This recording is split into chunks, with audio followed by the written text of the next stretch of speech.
some, it may be the legacy of fame or the luxury of fortune.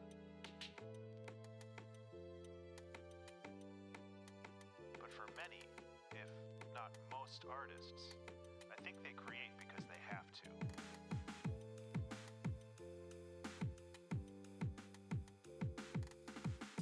In the absence of creative endeavors, some broken part of their subconscious wells up and presses against other functions of the mind, disrupting them. This quickly becomes a curse as the desperate rattle of a painting or novel or album drowns out all other thoughts. Days or weeks are lost while plumbing the depths and branching ideas of possibilities. The torturous frustration as the clumsy body fails to recreate into reality the immaculate vision of the mind. But the highs, oh those highs, when art flows and you are a conduit for lightning, when knowledge, skills, and training finally align into a perfect focus, turning random, diffuse light into a hot, fast laser beam. This is the feeling of immortality, the feeling that seems to justify this brief, fragile existence.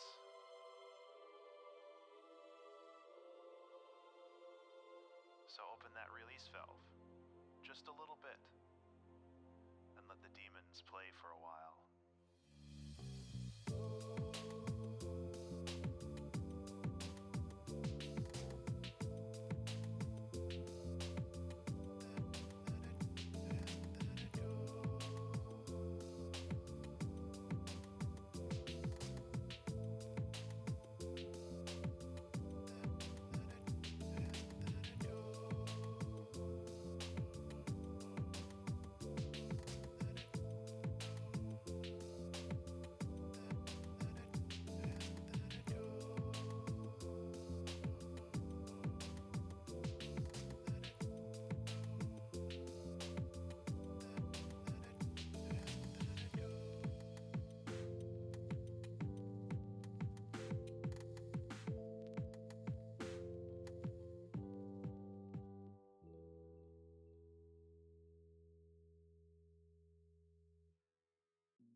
Good morning, everyone. Don't fall over. Turn that off. Move that. Try to make things not fall over.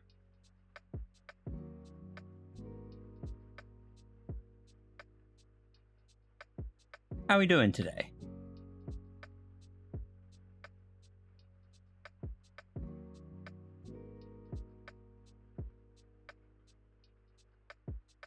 Good morning to Runery, Were Animal, Jelly.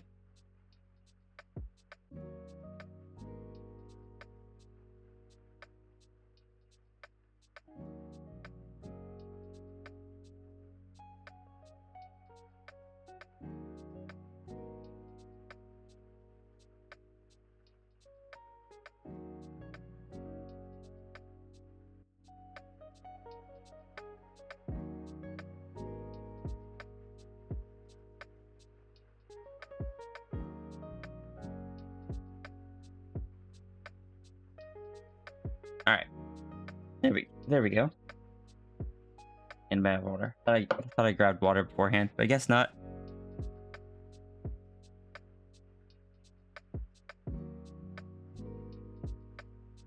Yep, grab the commissions we're going to be working on today.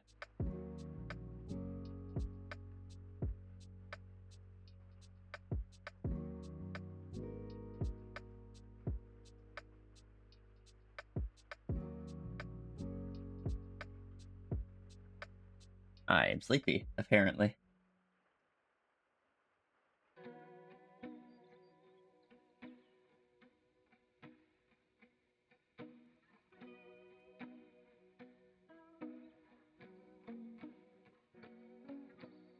This is going to be one of them.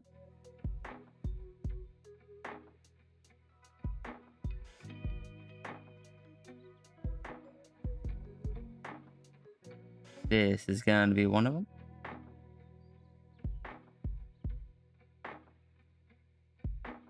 Hello, Coffee Mancer.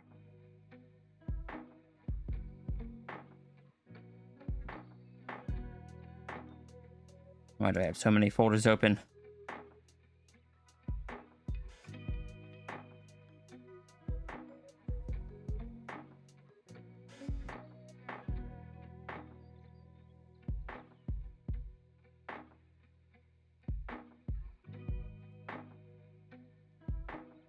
Ah, that's the same. Did I have any sketch in this yet? Guess not. I should go find that.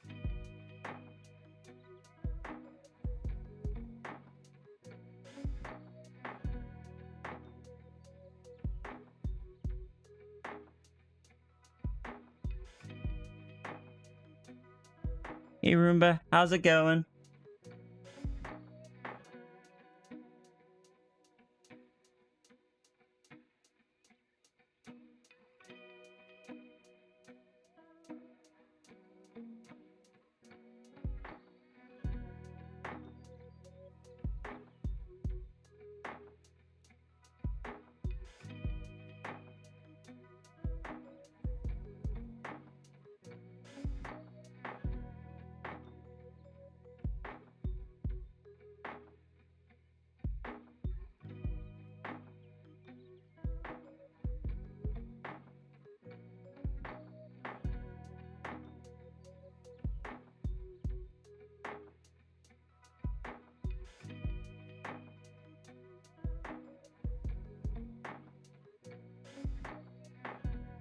Waking up? Yeah, I feel that.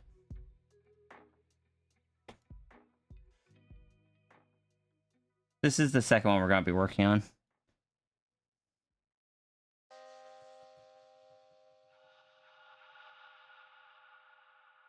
Is that easier to work with on the desktop than it is on the iPad?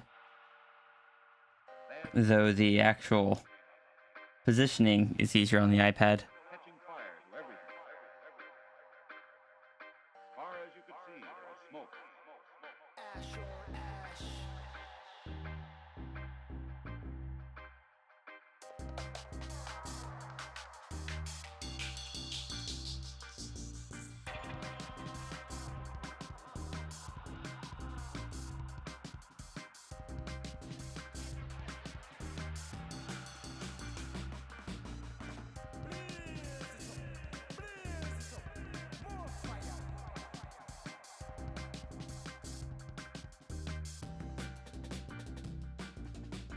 What you're doing? We are going to be working on 2 different commissions today. We're going to continue shading this one, and we're going to possibly sketch a bit of this one. Oh no! Which, oops. Which is gonna be a big dragon leaning on the building to get hugs from a little dragon. And Wernimal, thank you so much for the 37 months of subscription. Look at this good Sphinx. What a good girl, bestest Sphinx girl. Look at this. Good bean. Thank you, Wernie. I hope you've been doing well. But because it had such perspective, I wanted to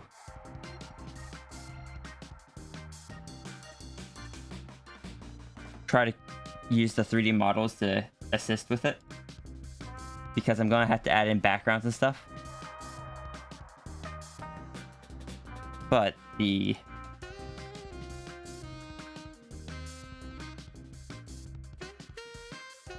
stuff just doesn't feel right still.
We'll mess with this one a bit more later.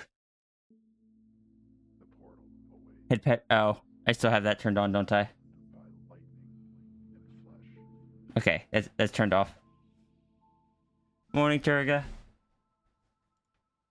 Familiar darkness swirls beyond, of muffling, blinding, cacophonic life, renting peace at the cost of almost everything.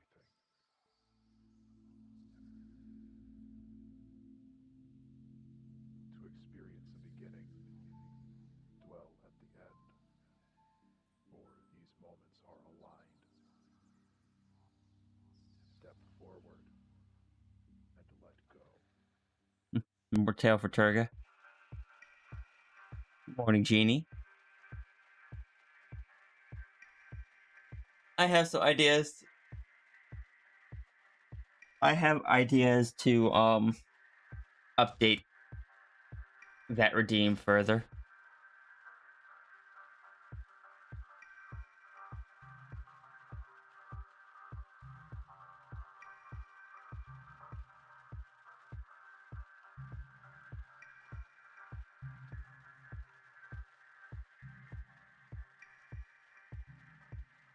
Let's start here. This one's less intimidating.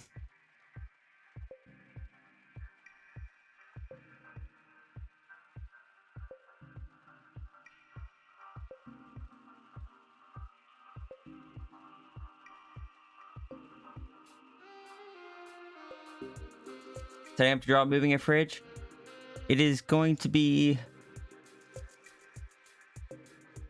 a big dragon getting hugs from a little dragon on top of a building.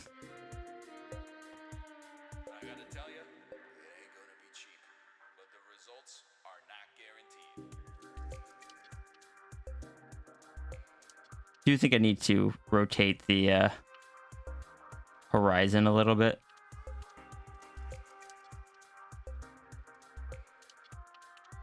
Get kind of the effect I'm looking for.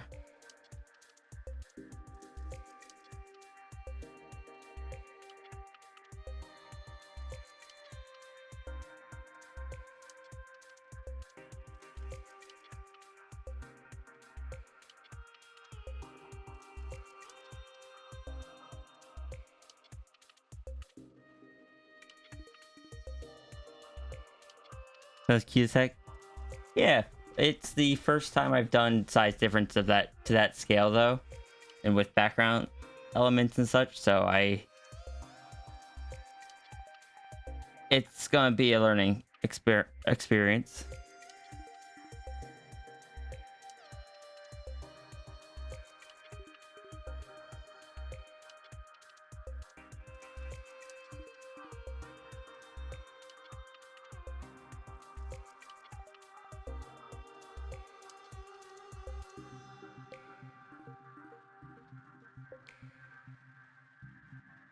I do wish Clip Studio let me like apply the like adjust the perspective afterwards.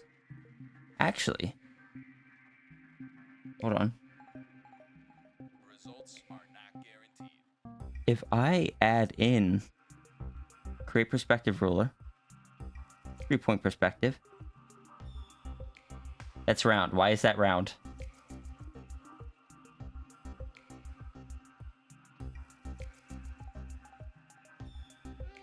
Ah, there. That's what I'm looking for.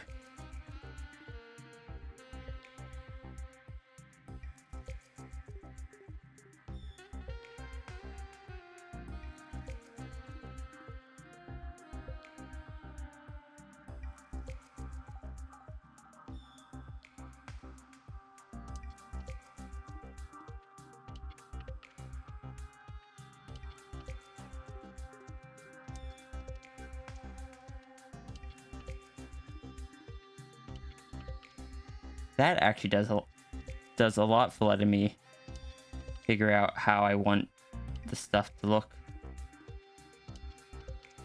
Perfect.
Yeah, we'll figure more about that out later.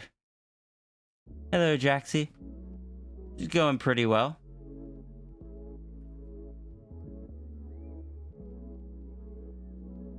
No redeeming posture check just to remind yourself. That's fair. Fair.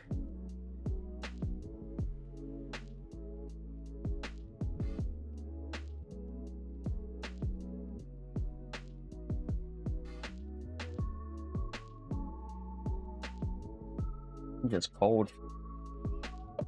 Don't have any water. Even though I thought I got water.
I'm gonna step away real quick. I'll be right back.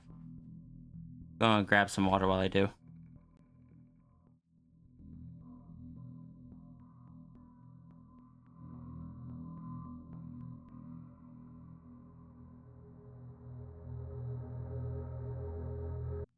I was walking one day when I happened upon an old man. He was sitting on a bench, staring into the distance as if it were endless.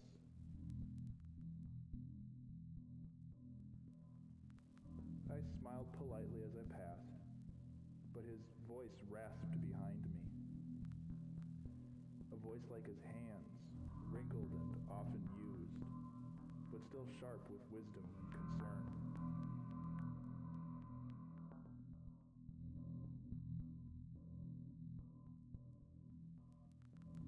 It was a question he posed to me. How do I know that you exist? He asked.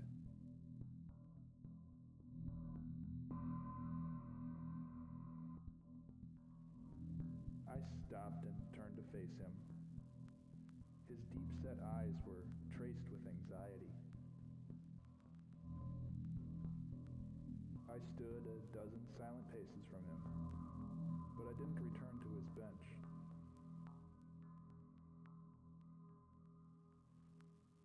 After a moment of thought, I spoke. You don't any more than I know that you do.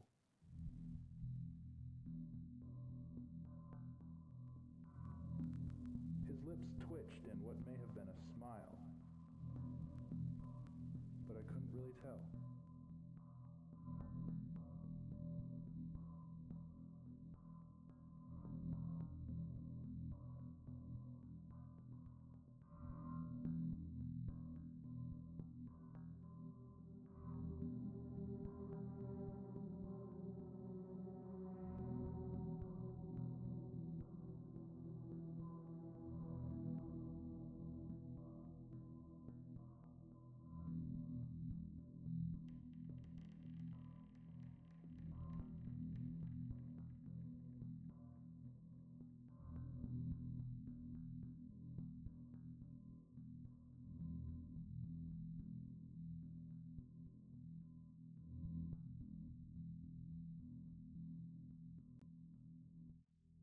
Okay. Okay. I'm back. I have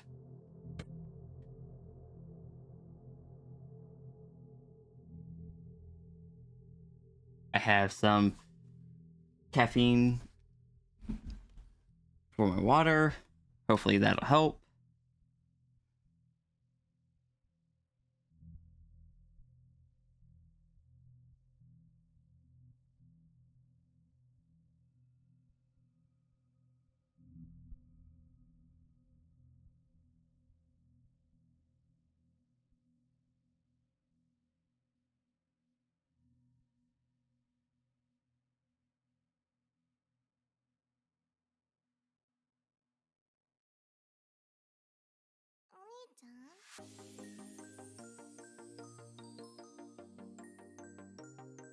Tired this morning? Extremely. And I'm not sure why. I slept fine.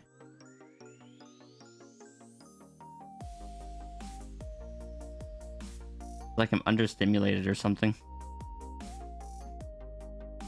Or something crashed my energy.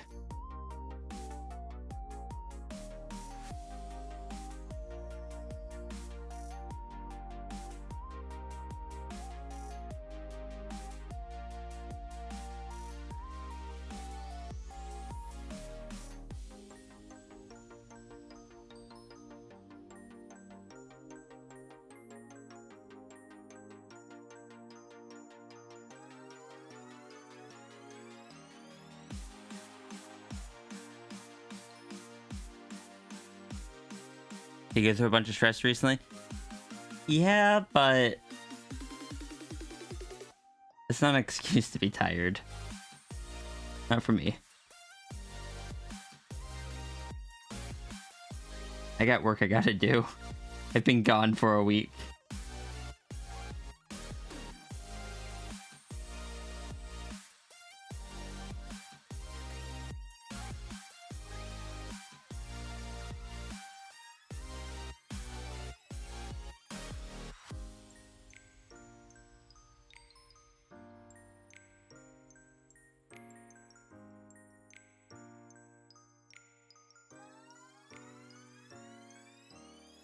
Besides, today's my second day back. Yesterday was my first one. Yesterday is when... Okay, I'll do vocal training. One sec.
I also need to get a stronger mic arm mount thing. One that wobbles less, because this one has a capacitive button on it. So every time I go to tap it, the whole thing wobbles.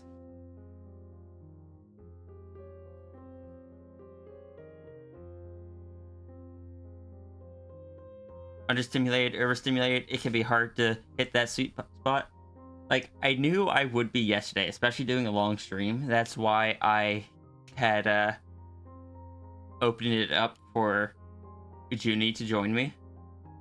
Which I'm glad they did. I had fun. I enjoyed helping with the map, and they definitely helped me stay a bit more consistent.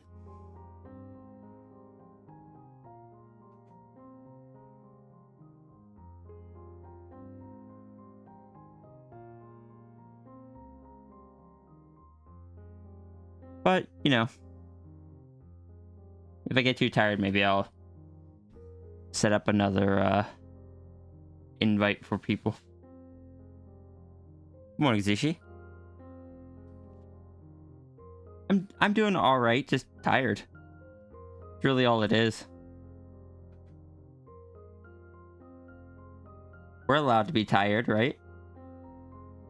Oh, you guys are.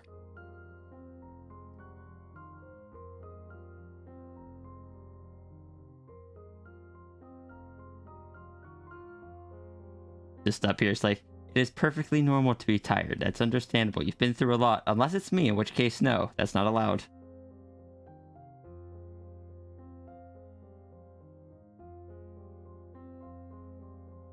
I'll fully admit that's what I'm doing. I'm still gonna do it anyway.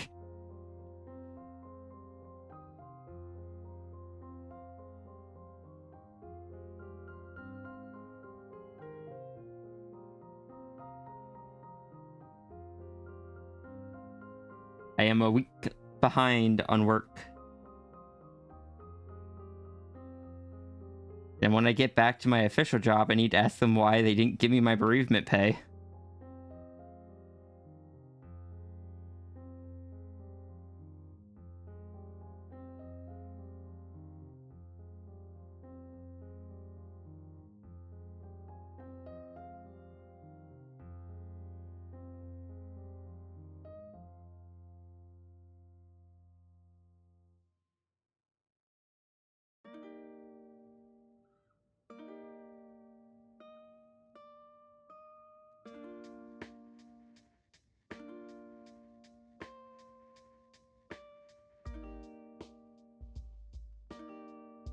Because I'll be honest, I could use that bereavement pay right now.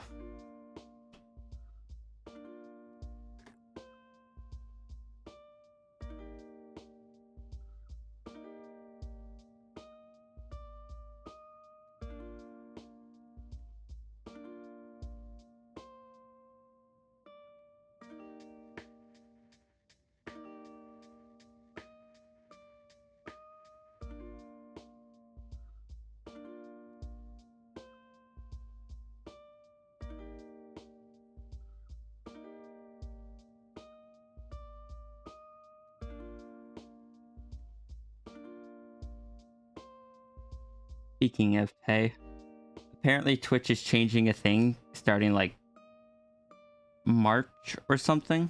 I think it's March or April. But apparently, even affiliates now, if they have enough subscriptions, enough sub points, they'll start doing a higher cut split. And I think that's really neat.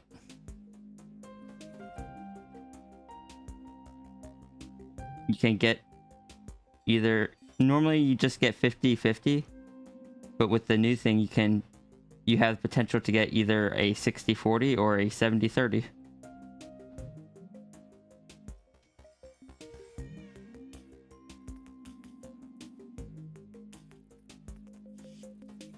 And I can mention it now while there's not many people here, so it doesn't seem like I am asking for subscriptions.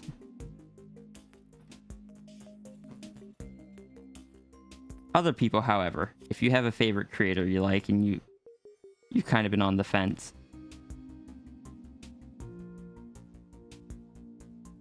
especially after that rolls around, it can be quite helpful.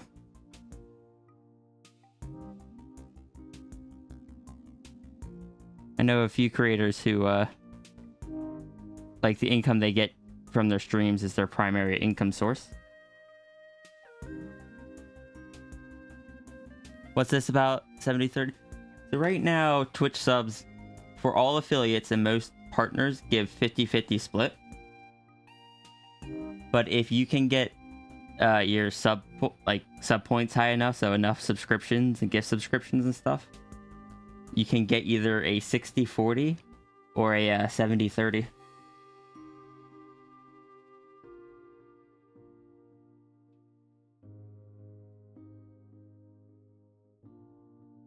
Which I thought was a neat change.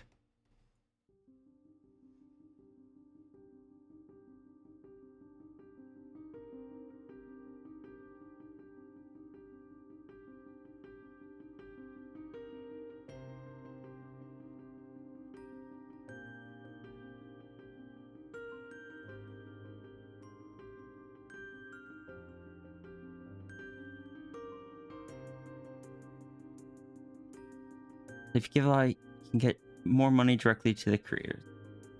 So the way I think it works is there's a threshold. There's two thresholds, technically. One for the 60-40, one for the 70-30. And if you stay above that threshold for 3 months, you will get the higher split for a full year.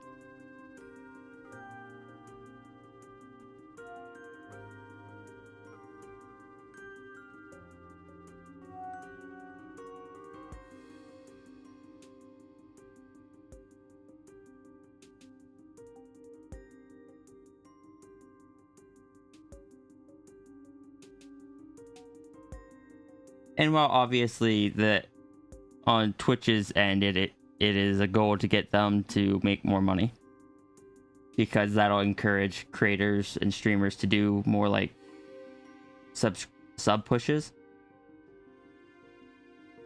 It also means that it helps those creators that do get most of their money through subscriptions.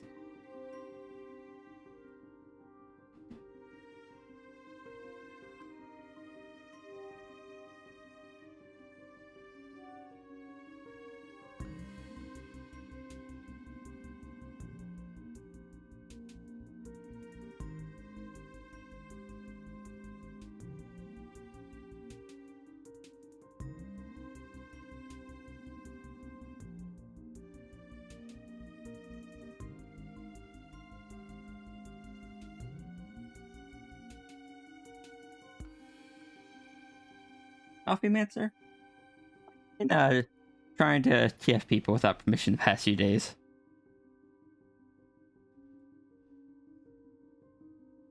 What do we do to you?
I'm not even sure who you're targeting, but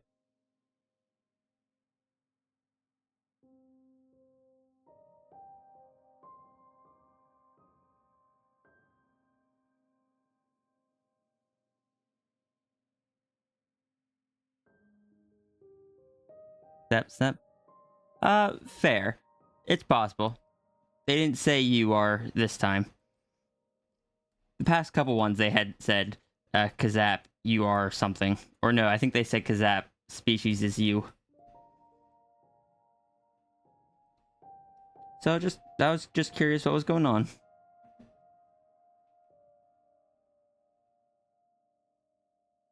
We don't normally, we don't normally do the whole pushing TFs onto other people in chat here.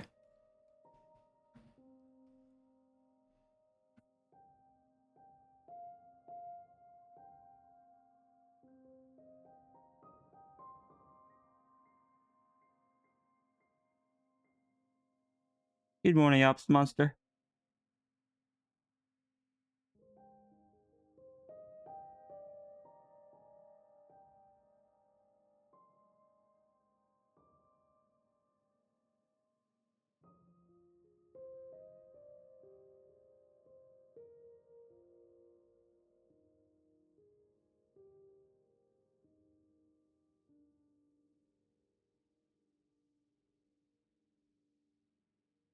I feel like I may have scared Coffee off. I wasn't trying to.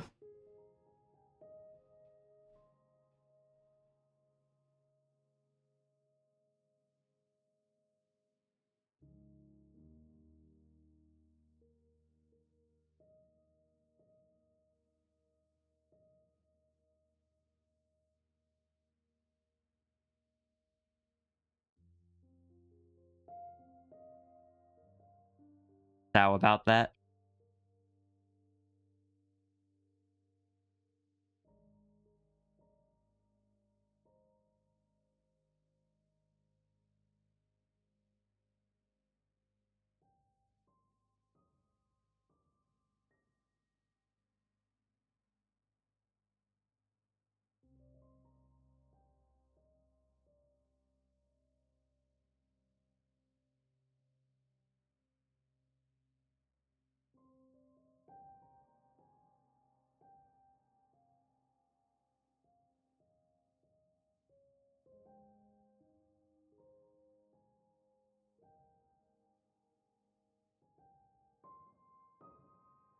Glad you got that pronunciation right in your head. What do you mean?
not Sao. Yeah, it's Sao.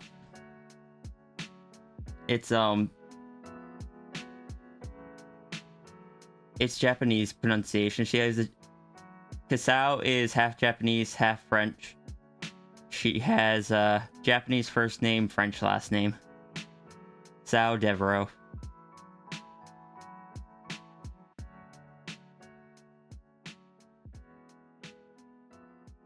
She is a fox dragon.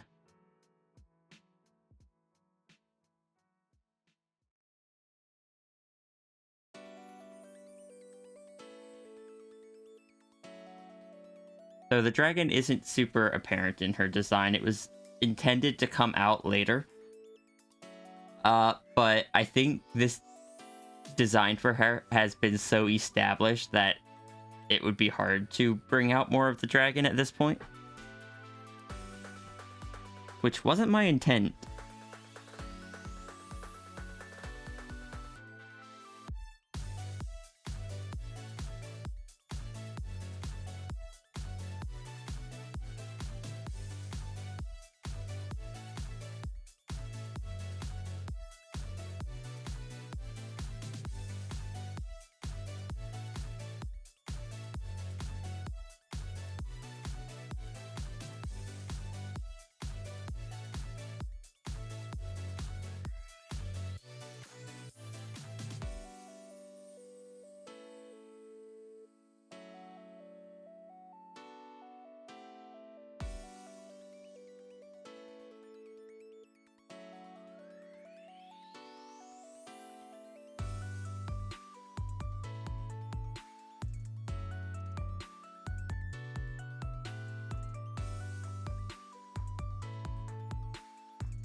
You have known that?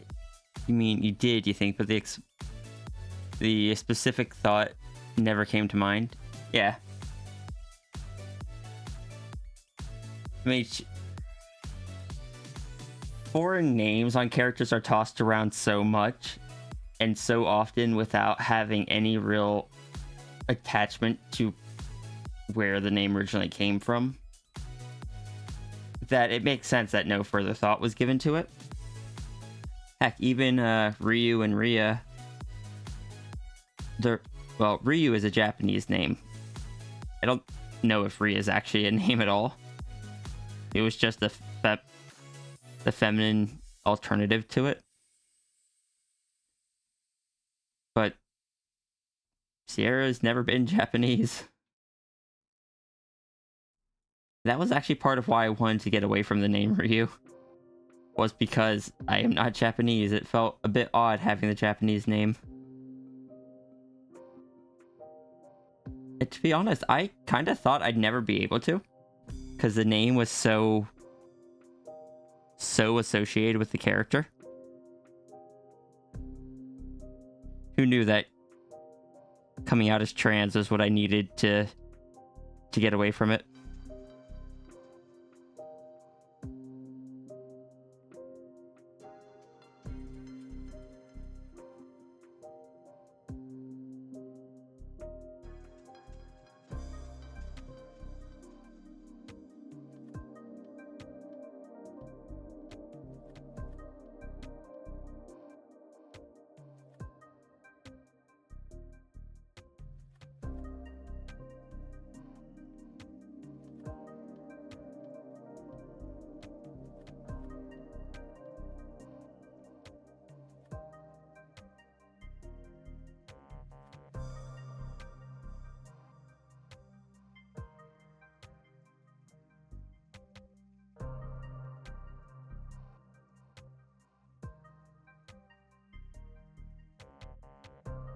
Bit of a weep. I definitely started as one. So that's definitely waned over the years. Like, I still watch anime occasionally, but not nearly as much. I don't watch it any more than I do, like, American shows.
Disappointed I couldn't participate in this week's guest chat over on Ghost Stream.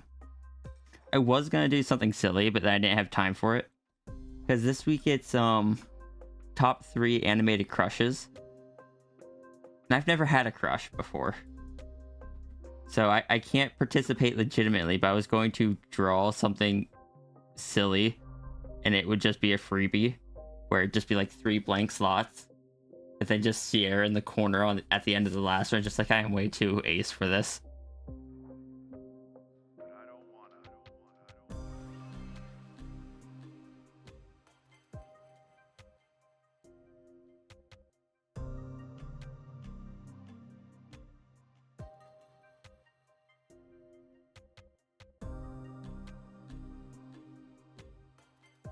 Like, and I definitely started, like, responding to your comment, Turga. I definitely started out with intent of drawing, like, anime style art. But over the years, I've tried to do my own thing more so. And the influences are still there, absolutely. I'm sure anyone can tell you that. But it's not my focus anymore, at the very least.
Can be allowed to look at furry webtoons turn to a giggling mess.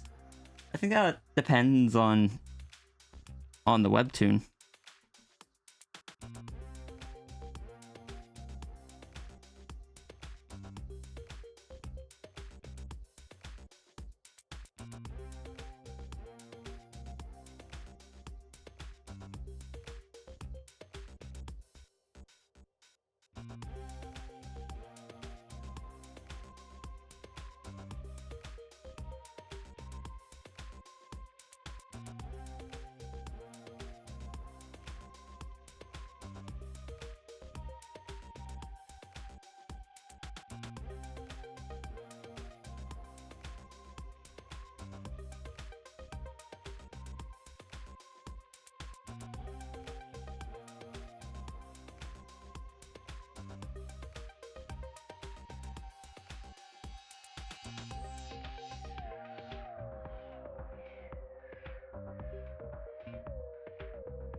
sure this can still work pretty well for that kind of thing. Just look at the Sucker for Love sequel where the main character is and that is the only reason I have any interest in that game. I find it heckin' hilarious that the main character of a dating sim like that is just ace as all heck. Especially when the supernatural being is like a goddess of lust or something.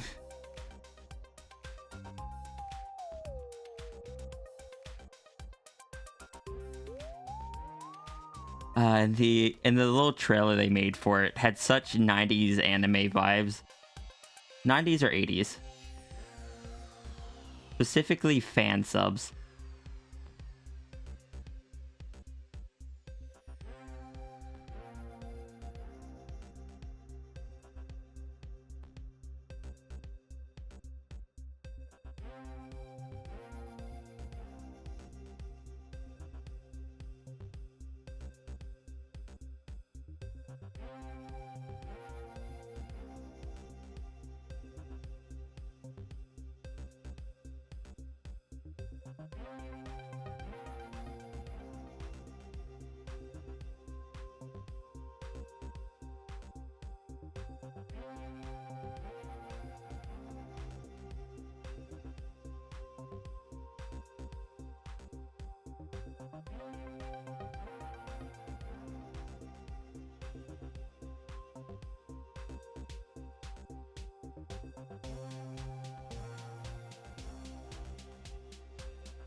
Thousand times zero is still zero. Technically, there are 3 definitions for partner. The third one is howdy, partner.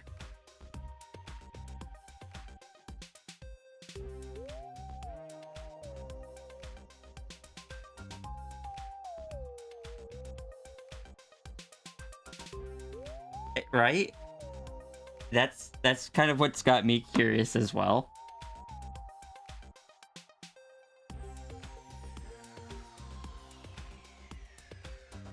To at least try it.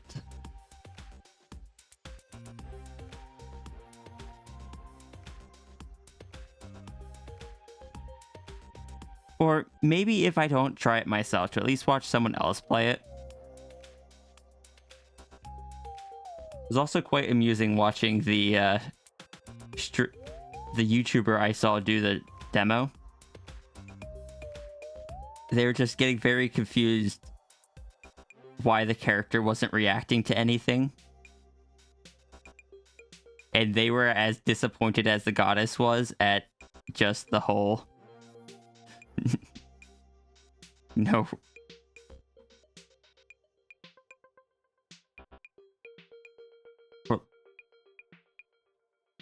The lack of the drive.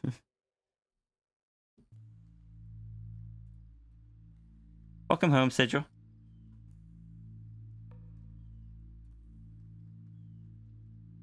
Like, I have no idea who I'd watch play it. Probably not the person that I watched play the demo.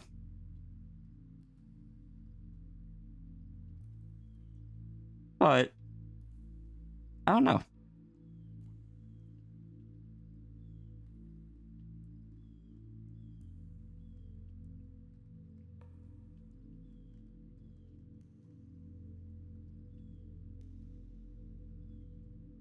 I'm doing tired. I am eepy. I'm drawing fur, and I am eepy. Or, I guess I'm shading fur.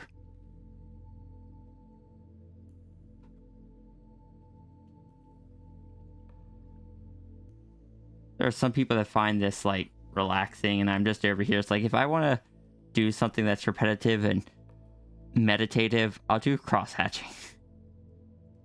This is just slow, because you have to calculate out where all the different shadows fall. It's just,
Be right back.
Back.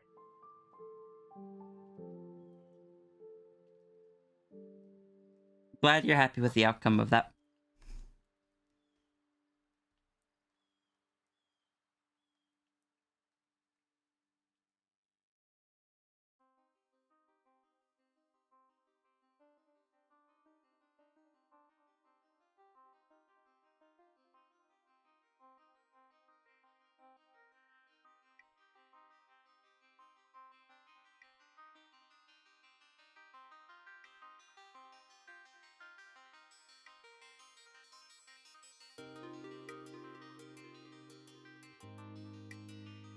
I'm cold again. Heck.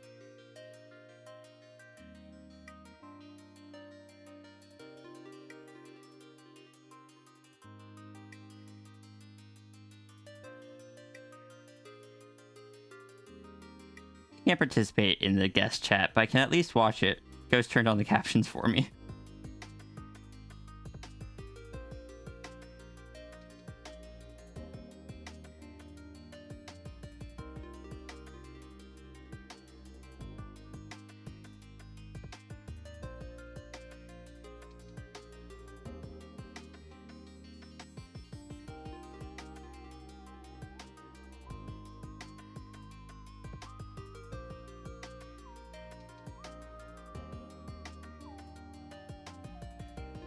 Critter snooker tape? What is that?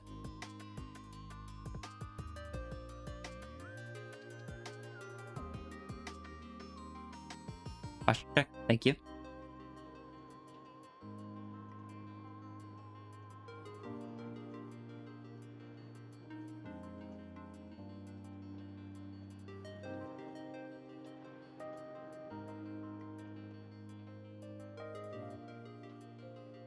Save my campus. That's just unreasonable.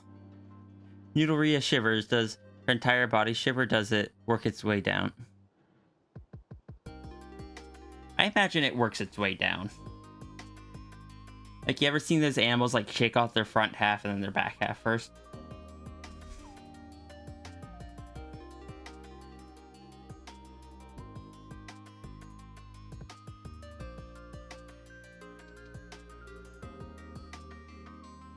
I'd actually need to just switch to a hoodie. I think I'm cold because of how tired I am. Which is unfortunate.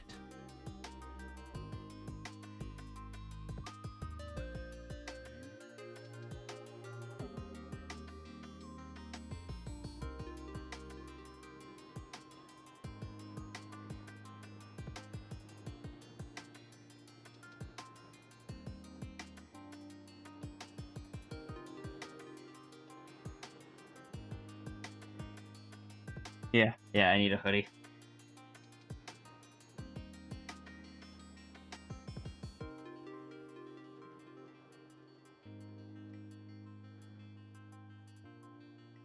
How well can you guys hear me over here with the new microphone?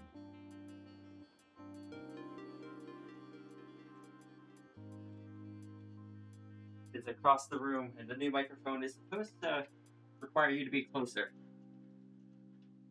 But I also have it set up to allow me to be a bit further away.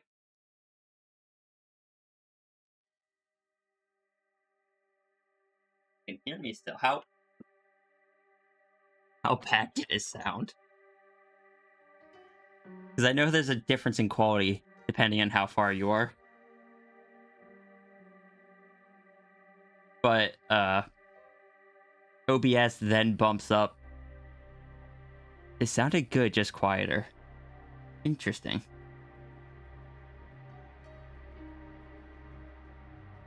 Look. If I'm gonna have to go back and listen myself. Because if the quality at a distance doesn't drop with a dynamic, which I imagine it does, but if it doesn't, that might be useful for the VR stuff, because my old mic could never pick me up at any decent quality from a distance.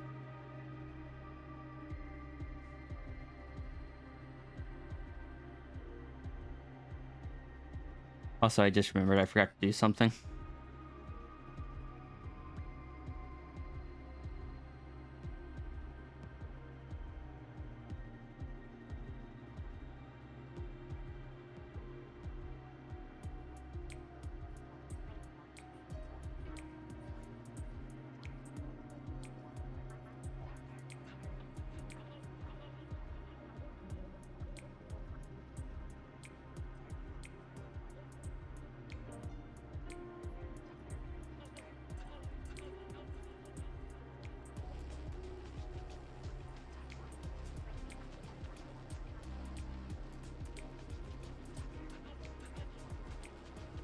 Hello, Norn. How's it going?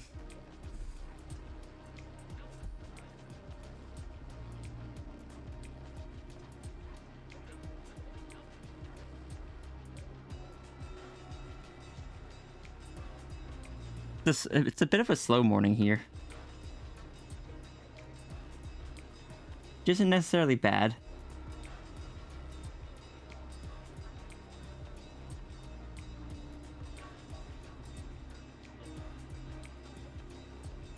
But it's certainly noticeable.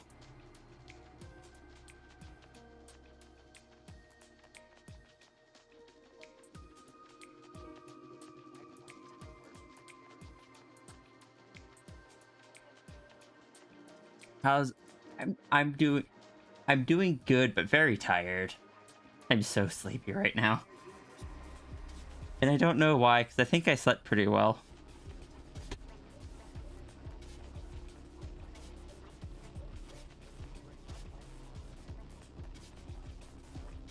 Maybe I didn't eat enough before stream.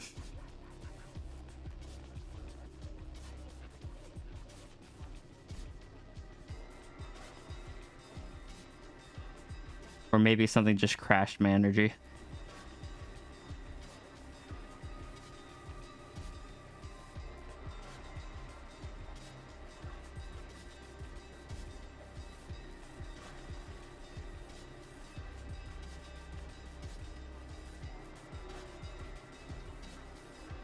Thank you. With as much time as I've spent on this floof, it better turn out at least decent. I'll be disappointed in myself if it doesn't.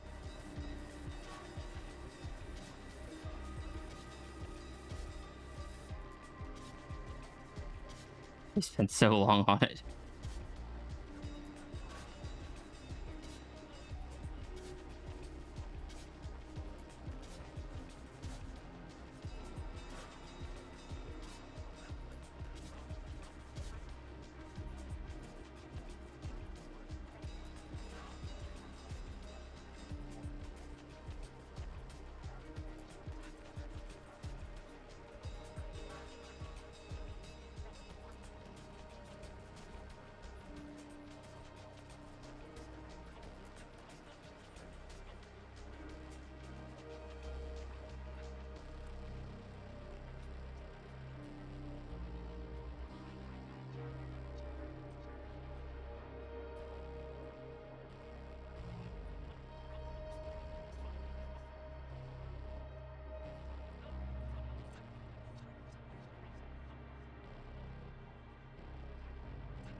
Chat. Because I'm still just kind of watching Ghost stream off to the side. Any of you guys have any particularly notable animated crushes?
Many? Who doesn't? I've never had one. That's why I couldn't participate in guest chat this week.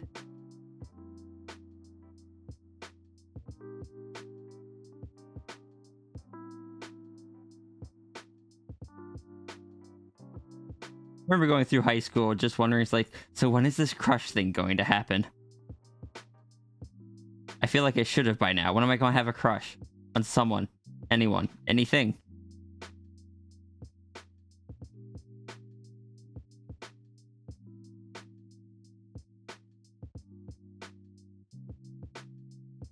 Over 10 years later, still never happened.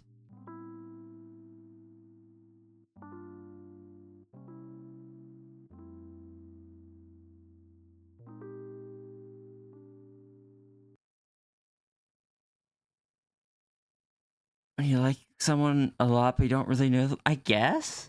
Like, I guess it's like where you see someone and then you just get attracted to them romantically or sexually, I don't know.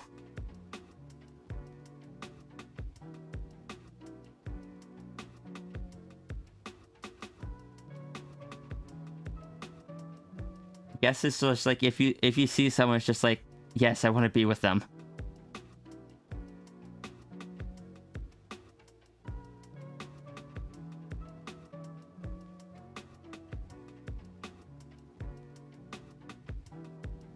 Do I have a crush on Mal? I don't. And they know that.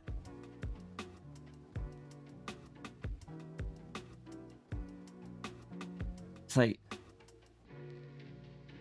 it is very much a queer platonic attraction from my side.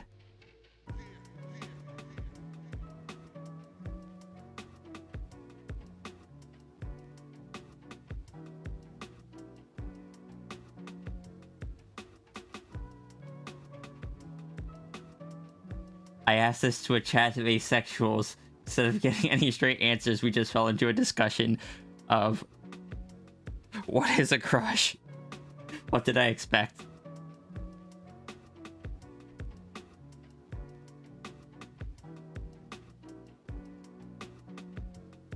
I feel like most chats you could say that in like, oh yeah, what were your animated crushes? And most would just be like, oh yeah, it was this, or this. And here we're just like, what is a crush? Have I? How do we quantify it? And I feel like most people don't need to quantify it, they just kind of know. And I never got that rule book. Also, hi, Pale.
A happy, giddy feeling when you see that person.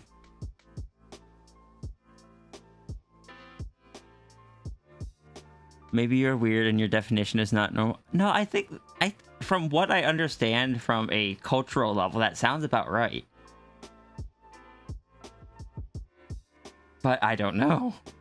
I've not experienced it. Why does Sao have earrings in one pose but not the other? I'm very good at what I do, clearly.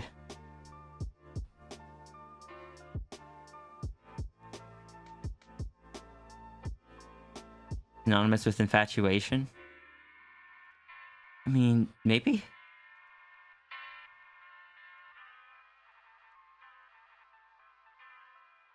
What's the definition of infatuation?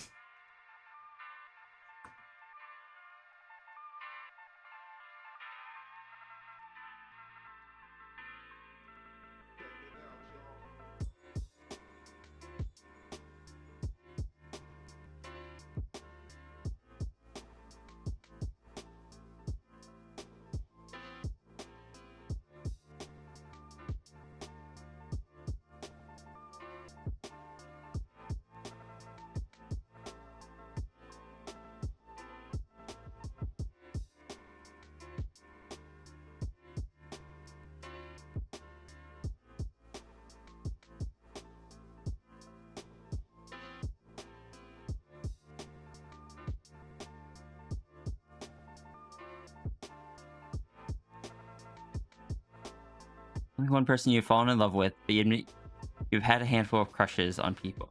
Yeah,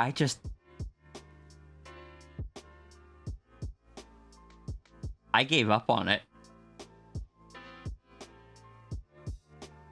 I've never, like, seen a person and just, like, felt that rush of, or that increase in brain chemicals that just goes, yes, that one. This one makes me happy in some way or another. I don't know.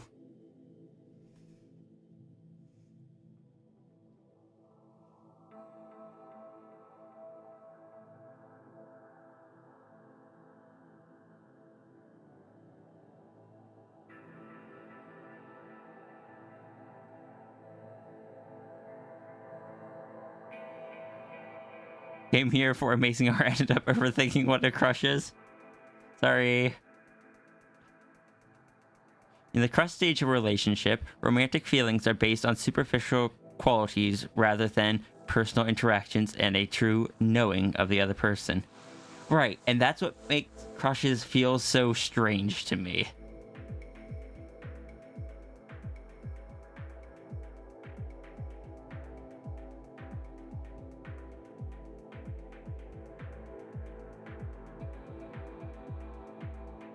It's just like, oh, this person is attractive. I want to be with them. Yeah, but you don't know anything about their personality or what they like.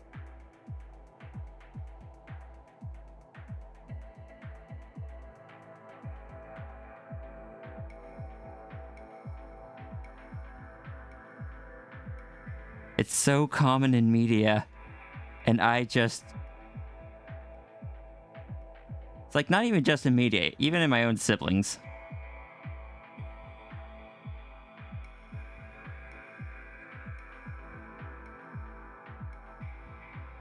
Siblings, friends, I was very much the outlier.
Felt that, but same with all your friends. A crush can probably drive someone to learn about someone else. This is true.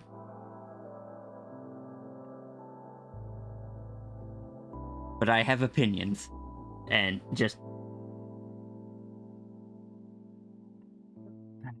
in my own experience, such situations where people kind of project the positive qualities onto someone beforehand rarely seem to end up well. Rarely kind of seem to end up in a healthy relationship later. Maybe that's just my own experience.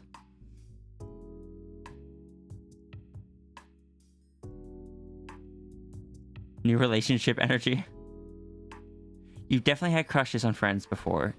It's definitely more romantic based feelings. You don't think it's that deep. Very surface level in most cases, but can drive you to get to know someone better. I've had friends have crushes on me. I still have at least one friend who has a crush on me.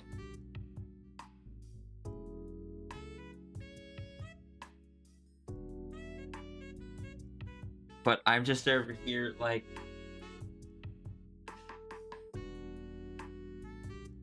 I don't feel that myself. You don't think that projection is so bad if a person is aware they're doing it? Yeah, so often people aren't willing to dispel those. Like, look. Maybe it's different with crushes. Maybe it's different. I don't know. I've just had way too many situations of people projecting stuff onto me and not being willing to dispel that later on. And it has caused so much trouble, so much pain.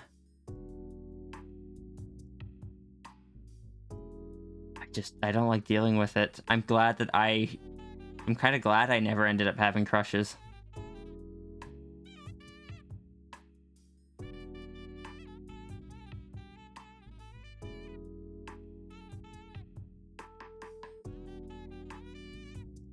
I think it's more general social... No, it is. It definitely is. But because I've never had a crush, so I don't know what it really feels like, and because I've had that happen so often, seeing people get crushes always feels a bit odd to me, especially when it's like a fictional character or a celebrity and such. And even as a kid, I'm just over... Or, not a kid, a teen, I'm just over here, it's just like... Why, though? Never... That's never going to happen. Like, the two of you... It just ain't. That one's fictional, and that one's a celebrity.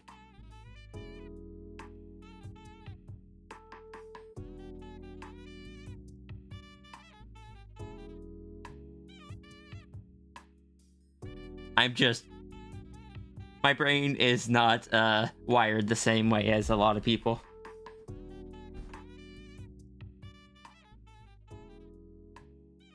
I have difficulty understanding some things that other people find easy. But on the other hand, certain things often more mechanical things I pick up much easier than others. It's give and take.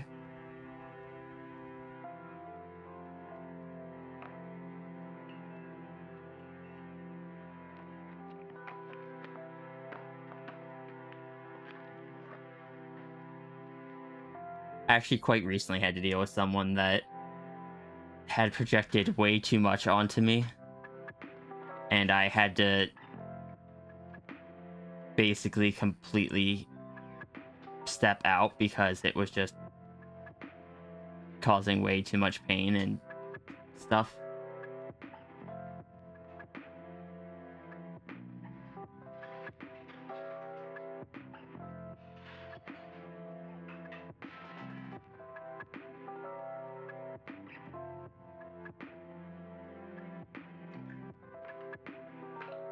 Like,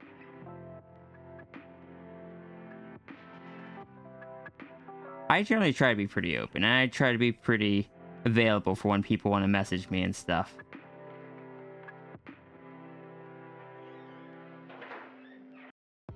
But there is a limit. At the end of the day, the me that you guys see is still not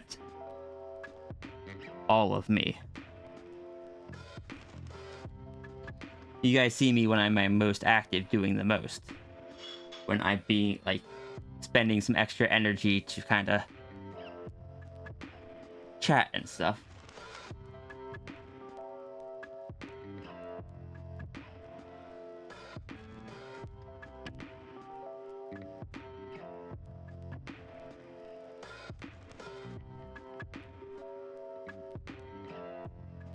You just learn to take it with grace and be a good sport and ultimately know it's not a slight. Yeah. And I suffer myself from, like, I have RSD. Rejection hits me hard. But I try my absolute best not to take it personally, not to let my brain spiral.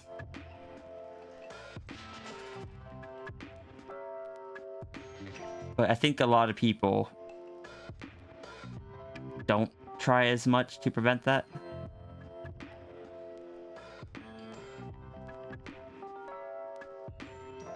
A lot of people have a hard time seeing streaming as a job. You're not you at your retail job either, right?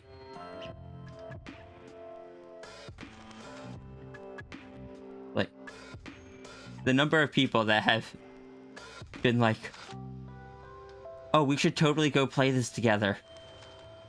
And I'm just like, I don't play games. What do you mean you don't play games? You play games on on stream all the time. It's like, yeah, that's the only place I play games. Well, recently I've been playing way too much SnowRunner. But even games like SnowRunner, Satisfactory, the games that kind of hook my brain for a little bit, that have multiplayer options, I don't like playing multiplayer in them. I like playing solo. Because I like having full control over what I'm doing and feel like I have agency over my actions. And that I'm doing the work and stuff myself. But other people really like the social aspect, and I'm just here like, no, let me just chill by myself for a bit.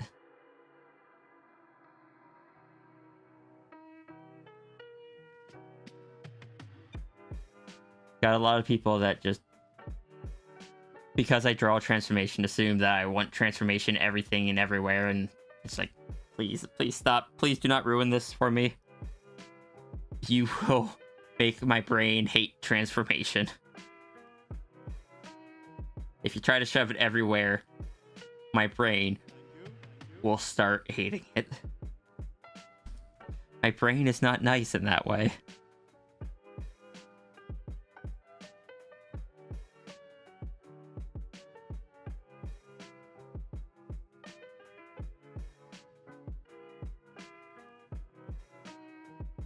We all mask, you think, to some degree?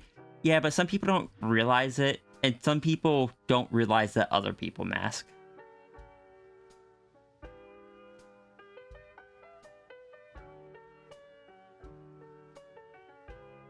Feel bad telling people you don't want to play games with them, but you already have people you play games with. It's like, I was so terrified when the other week, I accepted an invite to play some Lethal Company with people. With, I believe it was with, Martin, Junie, and Naoma was who was on. But I was so afraid that people would see that and be like, she does play multiplayer games. Let's start asking her. I'm like, please no, please no, please no, please no.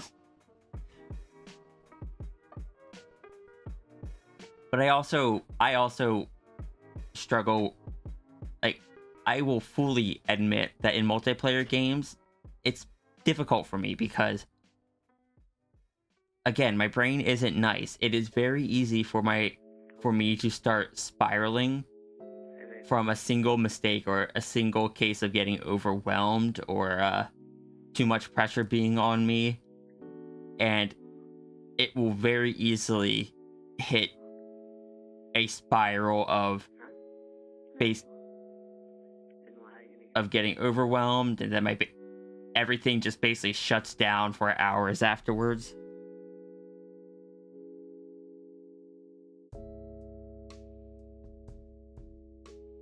So, like, and that's something I'm aware of. That's something I warned the people that I played Lethal Company with that might be a thing, and that I was going to give it a try.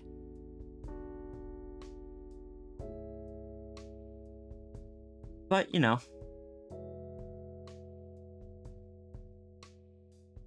I just, for the most part, I generally try to avoid multiplayer games too, because I know they're not super healthy for me.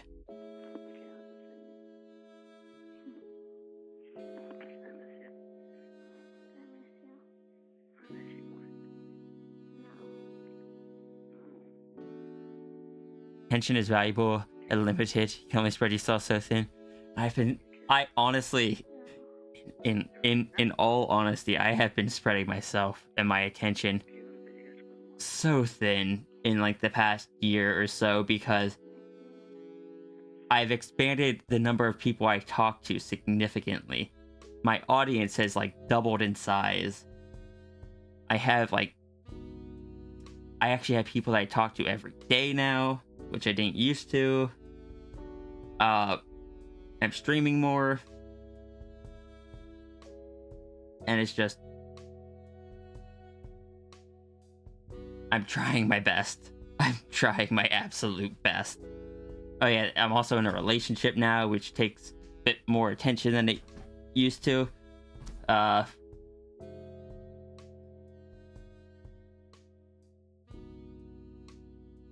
Yeah. I only have so much energy, and I'm trying to figure out how to balance it after nearly 30 years of not needing to. Because for most of my 30 years, I never had that much going on. I just went to work, and then I came home, and I drew for a bit, and then I went to work.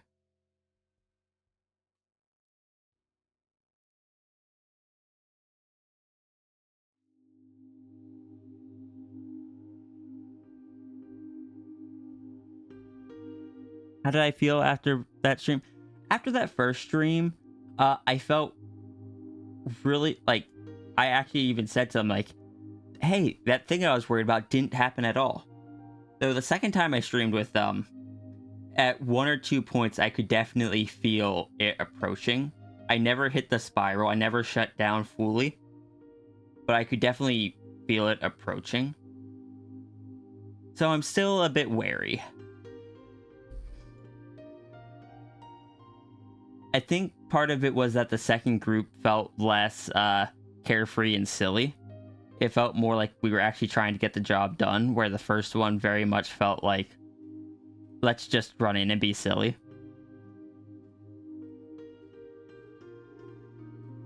And I think there was 1 or 2 times, because the second run had more mods installed, I was trying to get information about a monster I was seeing, and I couldn't get the response for it, so I didn't know how to respond to it. And that was also kind of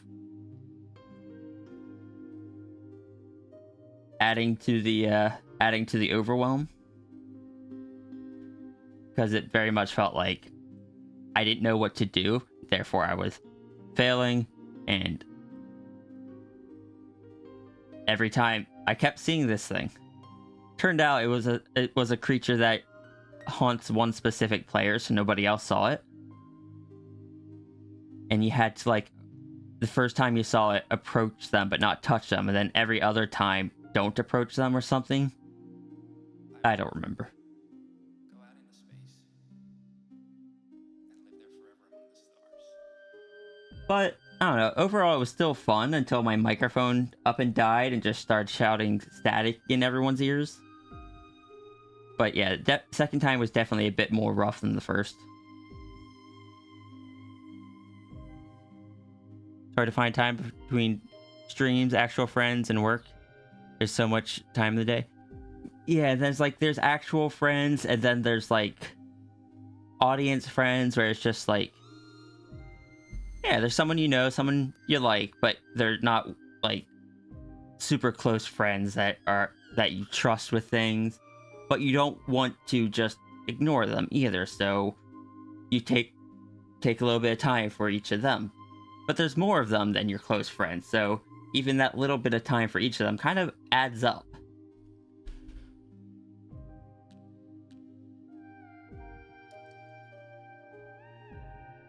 The ghost girl? Yeah, that was the ghost girl.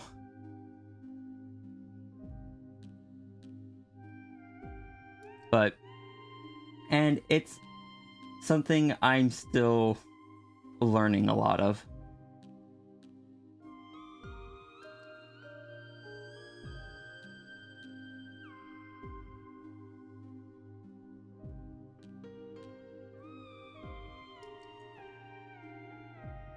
Like there's a lot of people in my audience that are really cool people. I like chatting with them from time to time. And when they message me, I don't want to just ignore them. But it is still chatting, like, it is still a bit more of a distant friendship. They're not someone that I could fully be myself with. Not someone, like, that, again, in the inner circle. And I feel bad because that feels like such a mean thing to say to someone. It's just like, it feels like it's saying, oh, you're not a real friend, you're just a semi-friend. When that's not really what it is. It's just, I don't know. I don't have practice at this.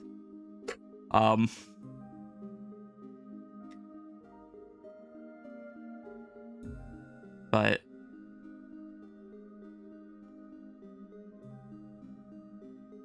it's okay to have acquaintance friends or circumstance friends. Yes, that's a good way of putting it. But I know a lot of them, not a lot of them, but some of them at least, think we're closer than we are. And I don't want to be the one to be like, right? I don't want to just go out of my way to say, it's like, we're not that close. Because I feel like if I do that, it'll cause them to just back off completely and think that they upset me. It's like, no, he didn't upset me. I don't know. I don't know. Back in 4 years ago, I had like 5 people I talked to. That's it. And then in 2020, TF Rings blew up, and my name became known everywhere. And I went from having 100 followers to just a constant, steady climb upwards. And I'm just like, that's cool. That's really cool. But oh my god, I don't know what I'm doing.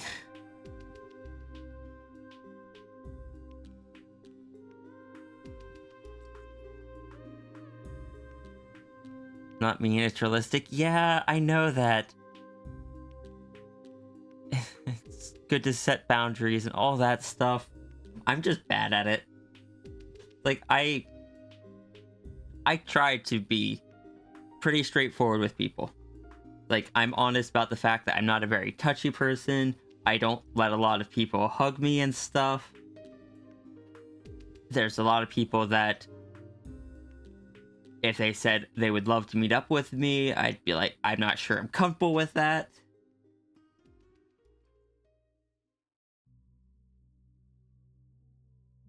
But it's trying to find that balance between, it's just like, I don't want to overdo it and get like paranoid and stuff. And like, I am actively trying to open up a bit more in general because I've spent so long shut down, blocking out everyone and everything and just hiding away, basically. It's a difficult balance.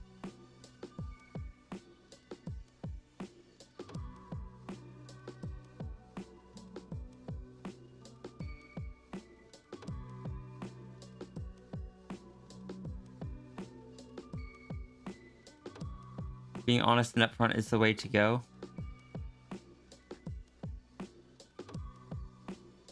I try to be. I just try not to like if something gets brought up that is just like that's too far, I will say it. I just don't like going out of the way to put someone down when it's like just out of the blue.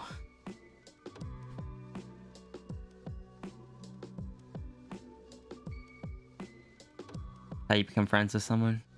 Yeah, I agree with that. And again, like I mentioned earlier, that's the exact kind of thing that I had to cut someone out for recently, was because I gave my boundaries and they refused to accept it. one of my other, like,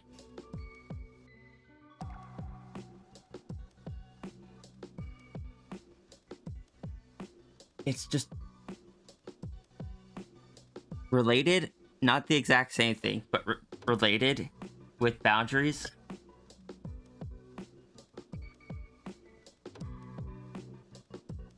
It's very difficult to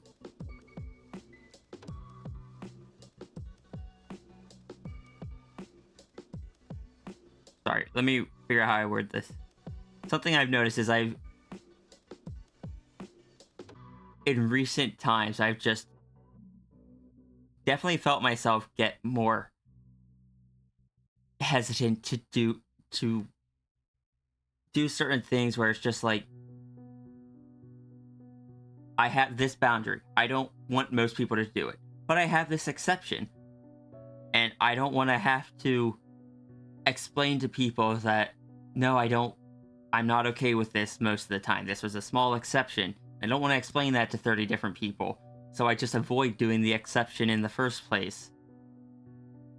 And that is something I haven't done intentionally, but I have noticed has been happening, and I've been trying to stop doing. But God, does that kind of stuff take up so much energy. Also, hi, sis.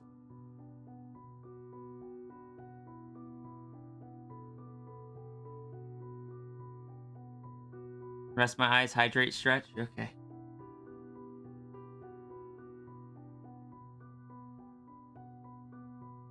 You finish your tasks?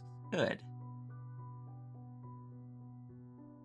I've just been chatting about boundaries, comfort, and layers of friendships, I guess.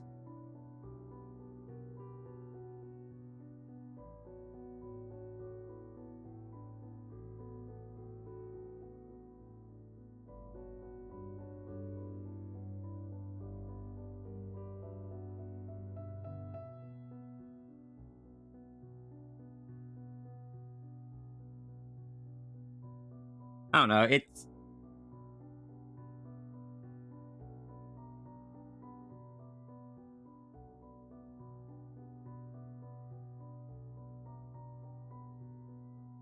like a simple example of just like boundaries is that I don't like people hugging me, but I knew a lot of people wanted to hug the Sphinx.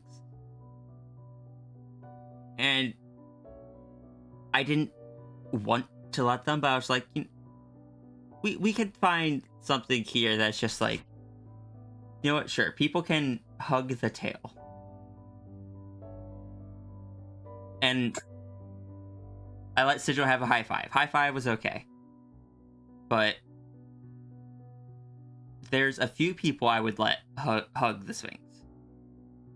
But most people, because Sphinx is the one that I most identify with, is just no. Streaming definitely blurs the lines between viewers and streamer and how close they are. Because to the viewer, it's more one-on-one, but with streamer, it's them and a bunch of other people, yeah.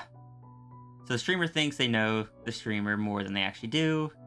They think they can do things the streamer's friends do. I mean, especially since, like, as a streamer,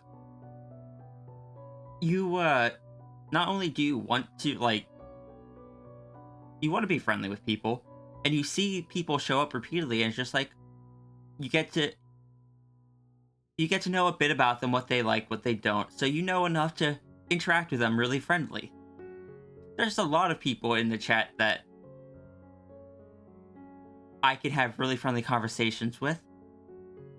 I don't know a single thing about them, though. Like, outside of the chat, I've never spoken with them once. I don't know what they do outside of my stream. But because we chat so much, it might seem like it's a closer friendship than it is. And I'm just over here, it's just like, I enjoy seeing them. I enjoy talking with them. But I don't... That's not someone that I would necessarily go and hang out with or anything. You know, at least one thing about you like nano critters. This is true.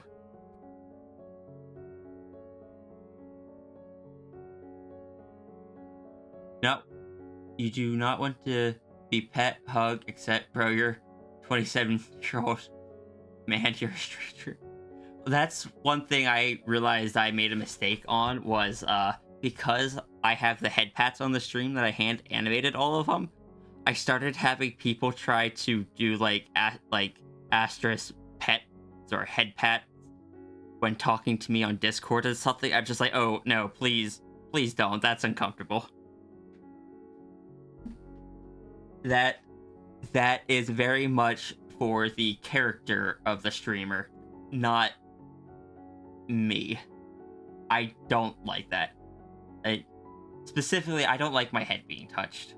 I know a lot of people do. I don't. Just please avoid.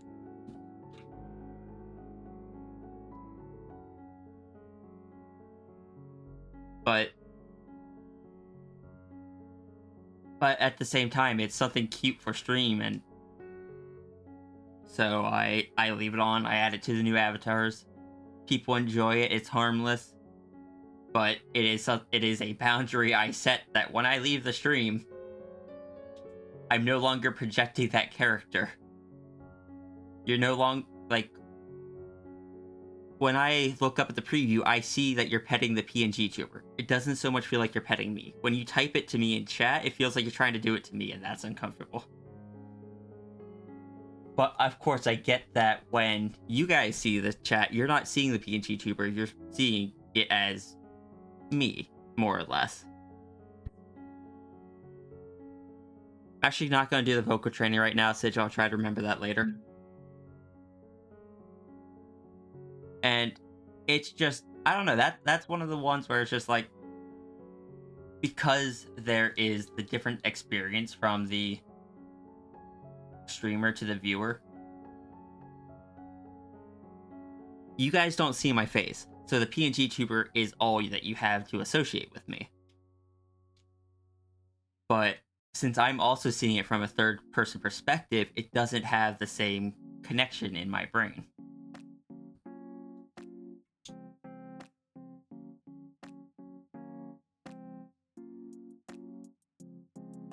Also doesn't help that some of my PNG tubers are me and some of them aren't. But I talk through all of them. Really need furries to move to asking before touching, please. I go into VR chat and so many people just start patting me on the head. I'm like, God damn it. I don't want this. But I also don't feel like telling every single person, please don't, because then they just stand there awkwardly. It's just like, what should I do instead? Then I feel like the jerk.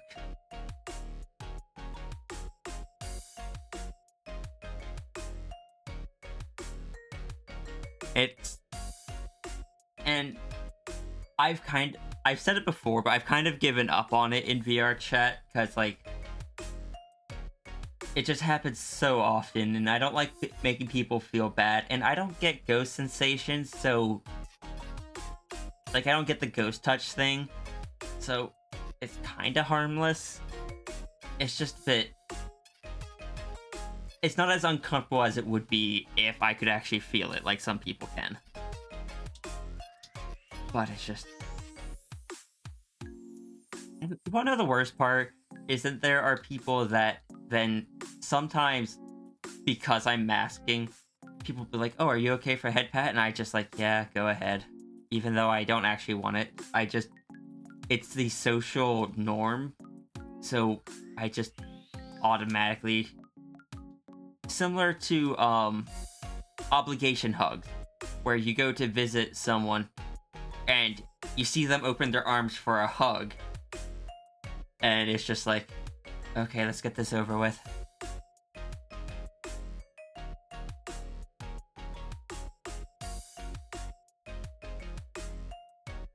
Yeah, people call you kitten, and when told not to because that's weird, they get so defensive. Part of your name. Right? Oh, it's like when people... Before I came out as trans, especially when I was drawing 365 days, the number of times I had people tell me that I was trans, just... God, that just upset me so much, and it pushed me further away from actually realizing I was. And the number of comments that it's just like, so when is the character going to be wearing a dress?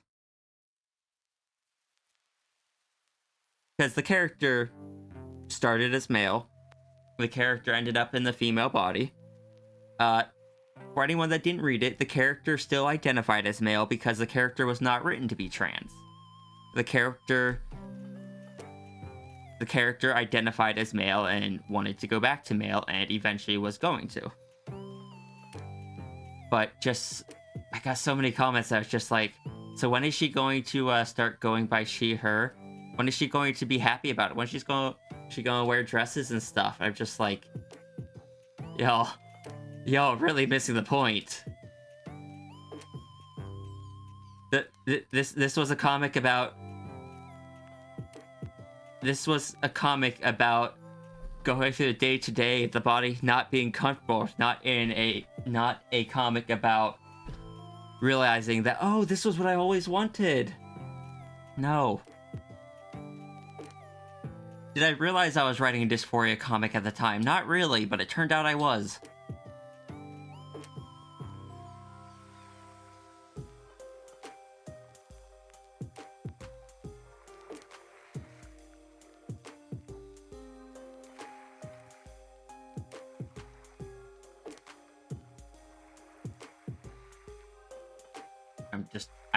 I'm just grumbly at this point. I'm sorry.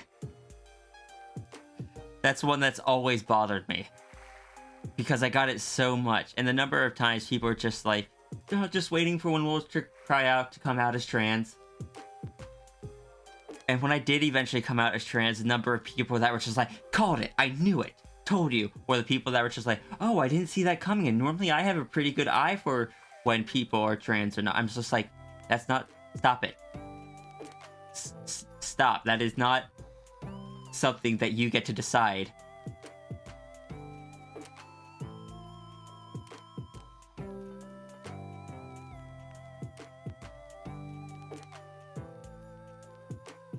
This wasn't meant to turn into a grumbly stream, but now it is.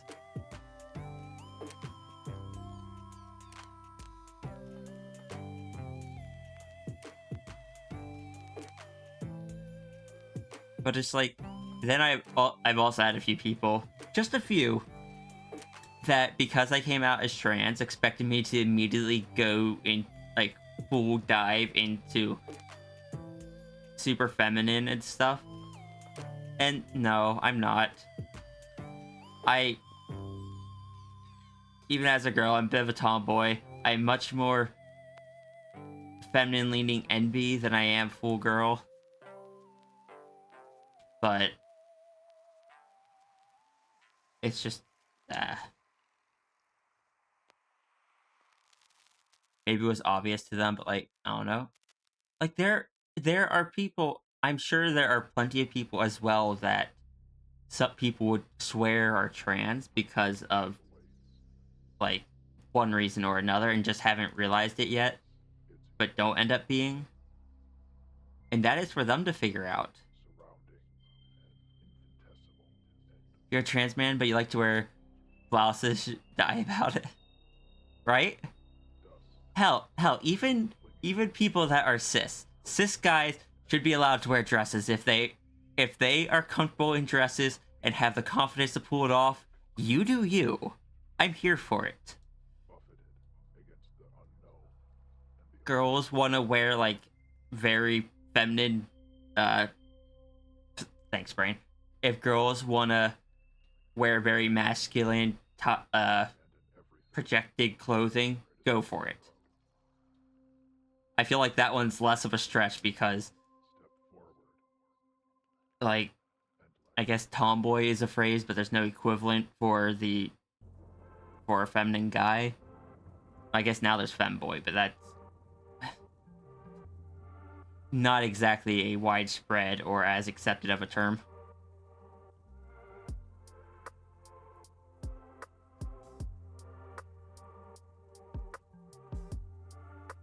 Passing is something people are very obsessed about. It's not the goal of every trans person. Some can't because of society. Some don't because they want to dress and act how they want to. Not to make it easier, not for you to tell. Yeah, it's like, I'd like to be able to pass it on days that I want to. But I'll also be honest. Getting to just to a point where it's just like people can't tell is sort of a vibe. It's like, just let me be an enigma. But also I'm 6'4", so that makes that a bit more difficult. It's not impossible. My mom was 5'11", so she was also quite tall. She had no issues. I never heard of anyone mistaking her for a guy or anything just because she was tall, but... How much is that in centimeters, though? Let me look it up. 6'4" in centimeters.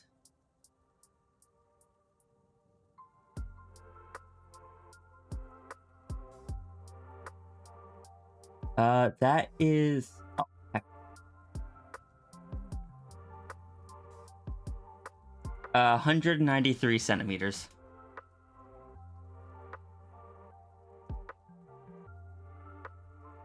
So almost 2 meters.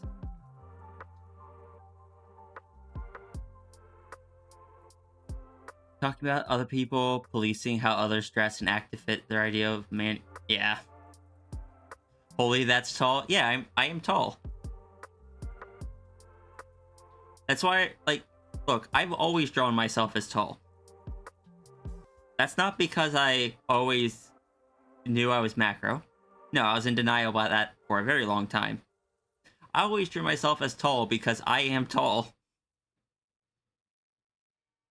I am 6'4". I am 193 centimeters. Sorry, I'm American. I default to imperial system. That's what I was taught.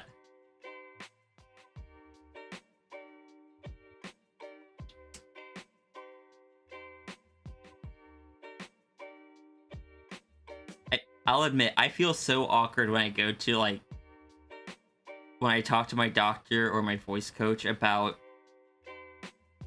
goals for transition, because I feel like I'm supposed to be like, oh yes, I want this, I want the big curves, the super high voice. Like, no, I want to be a bit more feminine. I don't necessarily want to be like someone that's gonna walk down a that could just, I don't know. I honestly don't think.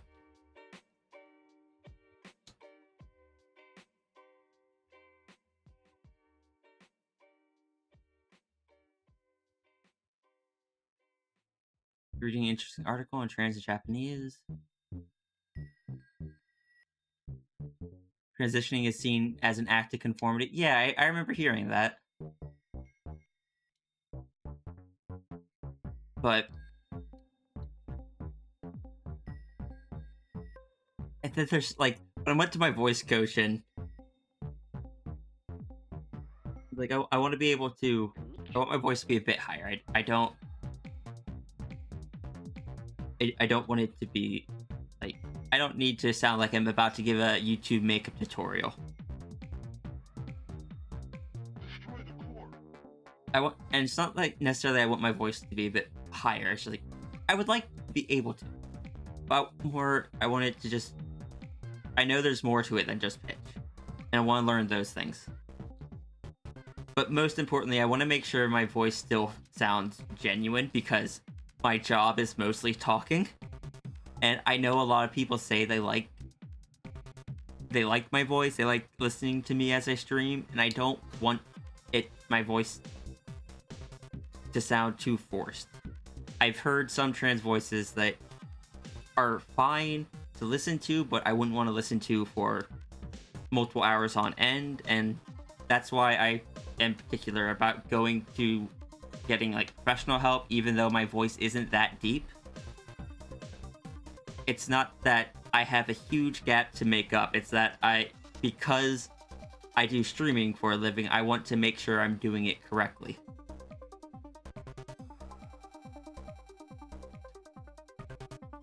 into a hole of you're supposed to act like this and dress like this because I'm a man.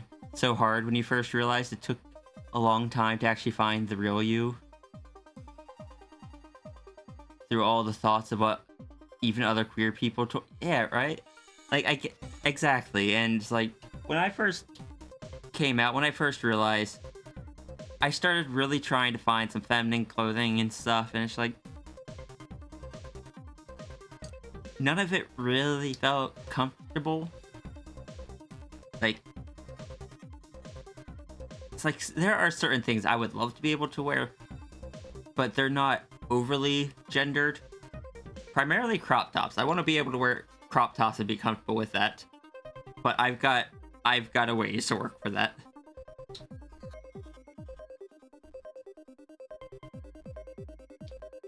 I want to be comfy. That's what I want.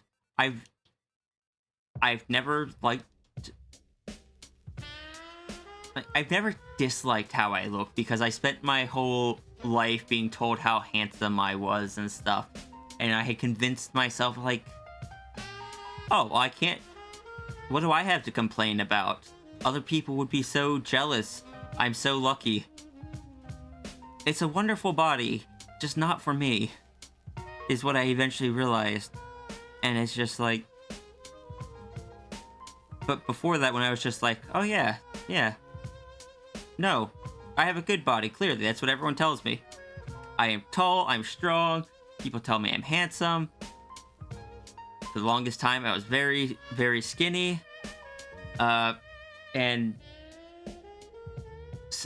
yet, I only ever wore the baggiest clothes. I only ever wore full-length pants. I don't own any shorts.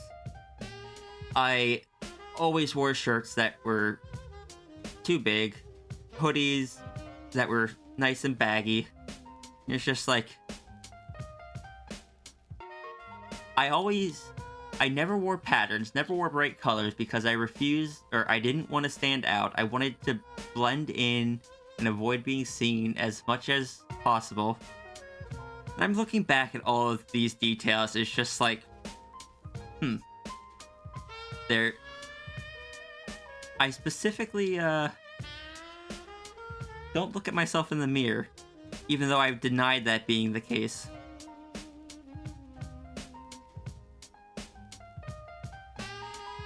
I need to look further into this than I did.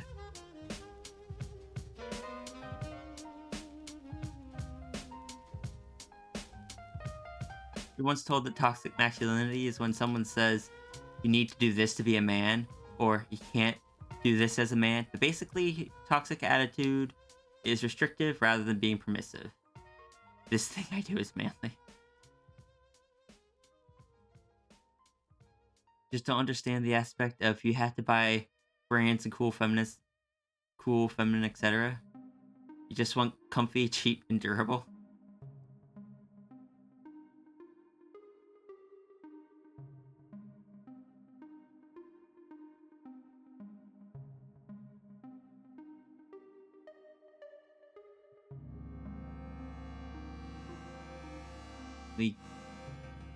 In Israel, as far as you know, we are very accepting of all trans people. We even have this big parade sometimes. Just avoid the religious parts, but generally we are fine with everyone. I'm honestly glad to hear that.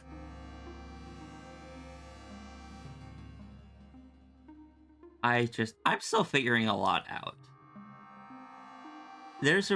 Look, I know there are a lot of trans people that as soon as they realize they're trans, they set their goal. I don't know. I guess if this is just a guess. I'm guessing some people have enough dysphoria, dislike how they look enough that they kind of want to distance us from it as much as they can. So they'll really show character designs and stuff. I'm over here just when I designed Sierra, having after coming out as trans, she isn't super feminine. She has mostly the same body shape because I can still identify with that. If I try making her super feminine, my brain just goes, that's not me. And sometimes, like, it took me a bit to... I still haven't fully got in there, but I've been working hard to just, like, let myself be okay with that. Because, like, it's the same thing as when, like I was saying about going to the doctors, and I feel like I should be wanting it more. It's that whole, am I really trans kind of thing. And I've spent so long with, just convincing myself everything was fine. I think sometimes I'm not sure if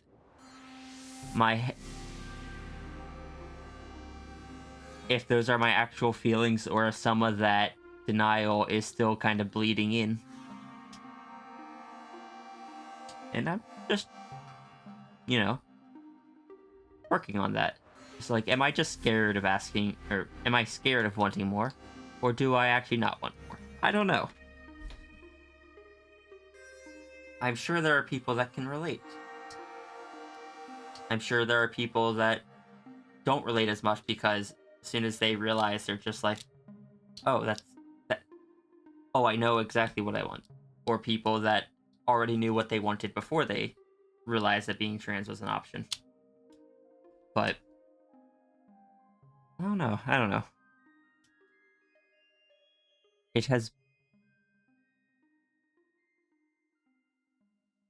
This conversation kind of went through like 3 different phases. It started with crushes, then on to boundaries. Now we ended up back at trans experiences.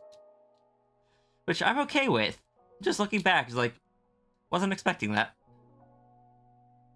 You don't want surgeries, and it's something you struggled with for a while. It's something you've had to accept. I don't know if I do. I know it's definitely not something that I feel strongly about. And there was a bit where I felt like I needed to convince myself to feel more strongly one way or the other. But right now I'm just kind of, we'll see how things go. We'll see how I feel in time. I've got plenty of time to decide. Folks are playing drums at your office really loud. Gonna go hide till... Alright, see you, Turga.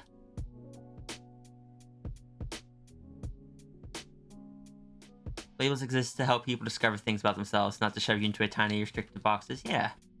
Like...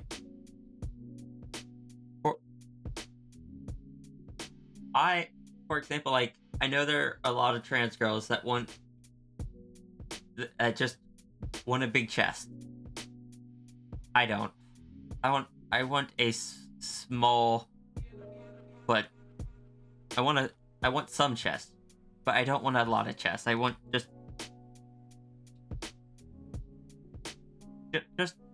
a bit there that's noticeable, but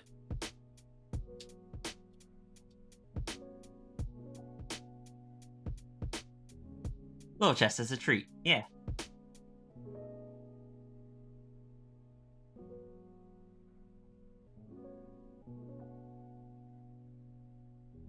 I don't want to have to play up all the feminine stuff. I'm just like, no, just let me be a girl. Let me go build something in the backyard, fix my car, build a computer, paint my nails if I want to.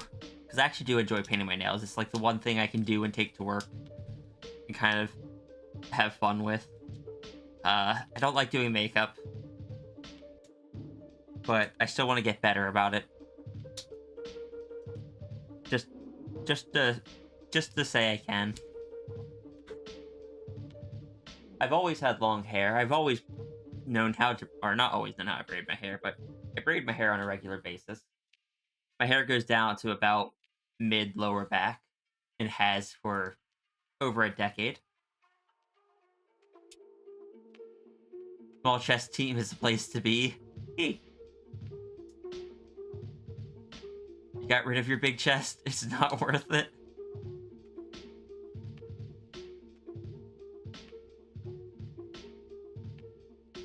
I know they say, like, look at your family for genetics. I'm just looking at my mom and my sisters, and I'm just like, some of y'all have, like, double A's, and some of y'all have double D's. I have no idea where I'm going to end up.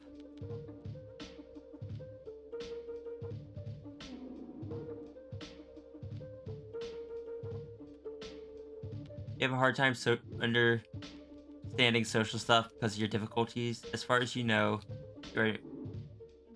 you're neutral with anything. Never really bothered or got bothered by anything gender related. And that's fair. And that's, like, if that is how you feel comfortable, that is awesome.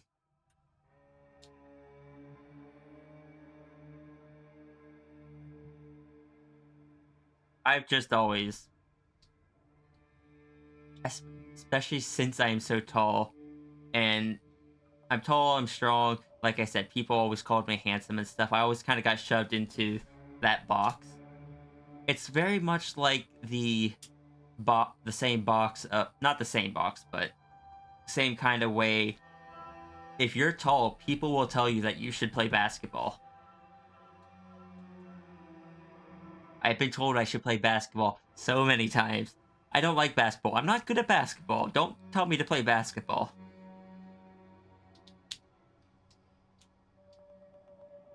I prefer bowling.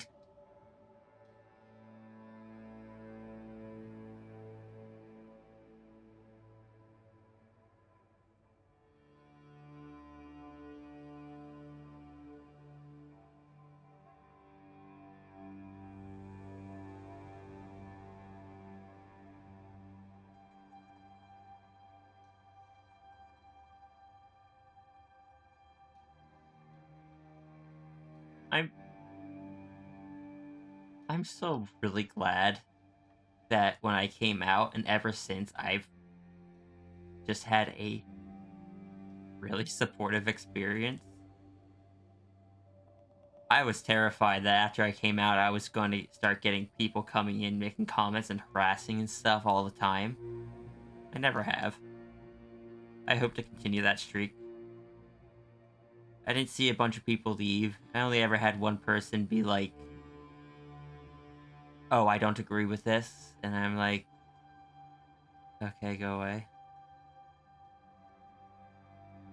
It was that one was just awkward because it was one of those under the guise of oh,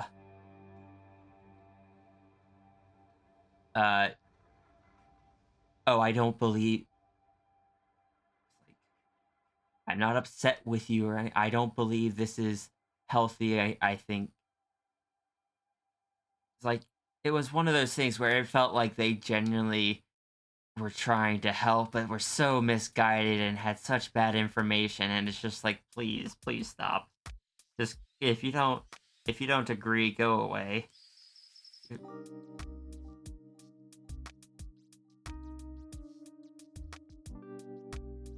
Like, you've convinced yourself that this is helpful, but no.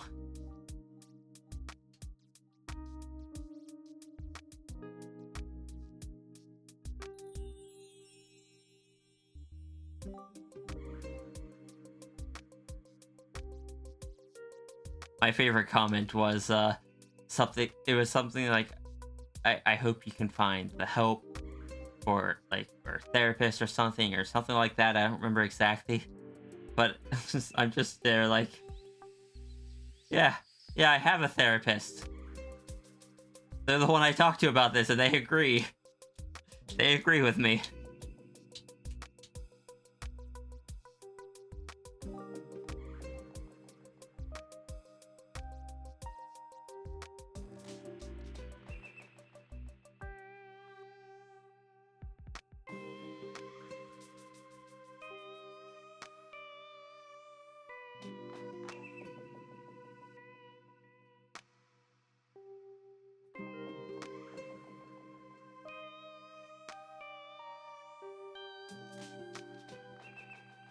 But yeah, I've had a pretty good experience so far. My community has been very supportive. I think I've accidentally helped other people realize that they're either trans, non-binary, or somewhere else, or it helps some people just feel like they should take a look, but then maybe realize, no, I'm not. I'm comfortable as I am, which is also good. I've not had any issues at work. I go by my new name there. My manager's there, use the proper pronouns, which I didn't even ask them to do. They just did. My family, as terrifying as coming out to them was, are trying their absolute best. They're not perfect, but they are trying.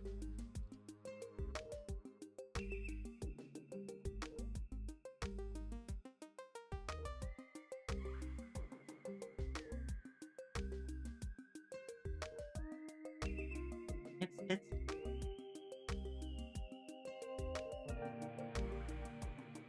I'm really happy that like there's so many things that could have gone wrong, and they haven't. And I don't take that for granted.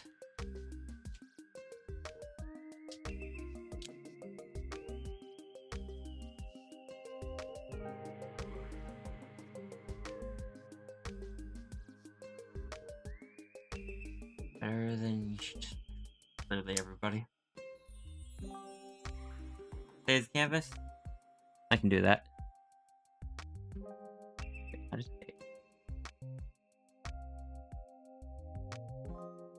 Alright, canvas has been saved.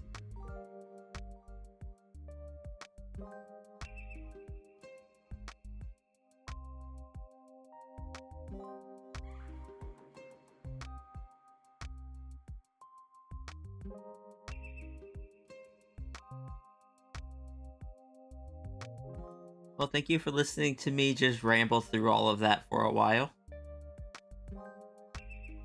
I guess I've hit the end of it. I don't know what else to say.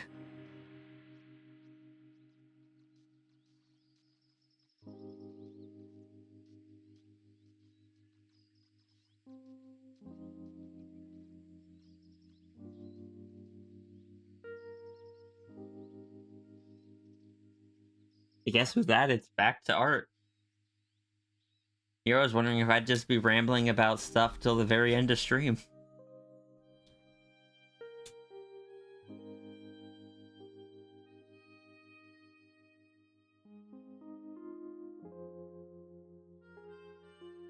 I'm so glad that, like, I got to meet a lot of new people these past 2 or 3 years, and some of them I've even started, like, doing stuff together with.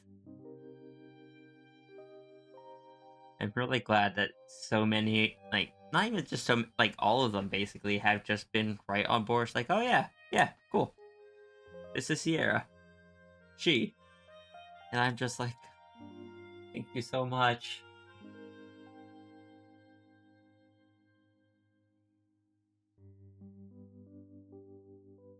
I don't know what I've done to support, I don't know what I have done to get such a good community. You guys really are. I appreciate it so much.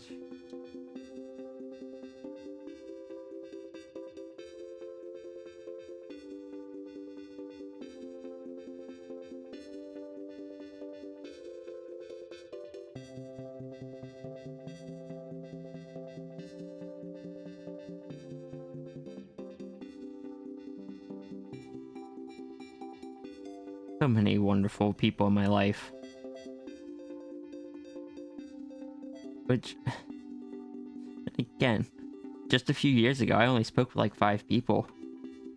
I thought I'd be spending most of my life just, for the most part, alone.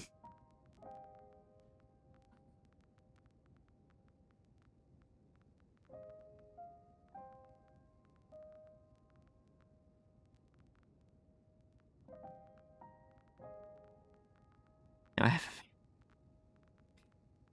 Oh, that just feels odd.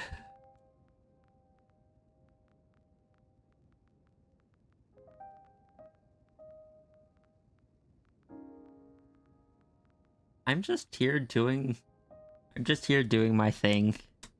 Y'all are such wonderful beings. Wonderful people, and I just thank you.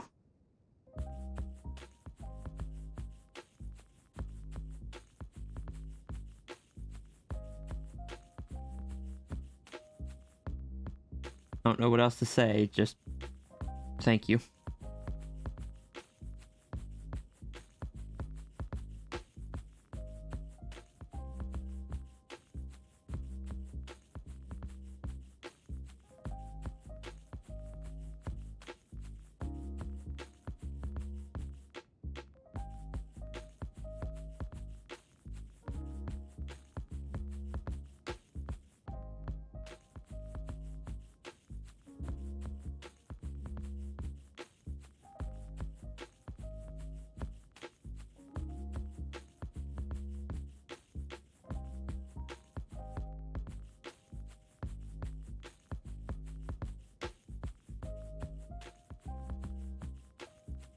They have.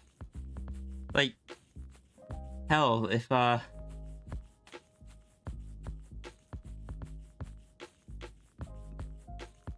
even just that aspect. You guys have just been a really good community to me in general. If it weren't for you guys, I wouldn't be able to be here doing this. I'd be working 60 hours a week at my day job, breaking my back and burning away all my mental health. Hello, Jack.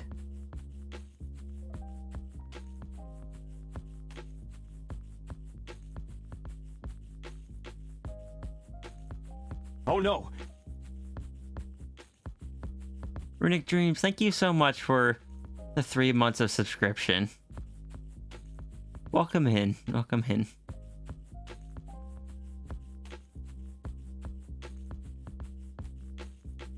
I hope you're doing well. My doodling is helping your doodling stay on track. I'm glad.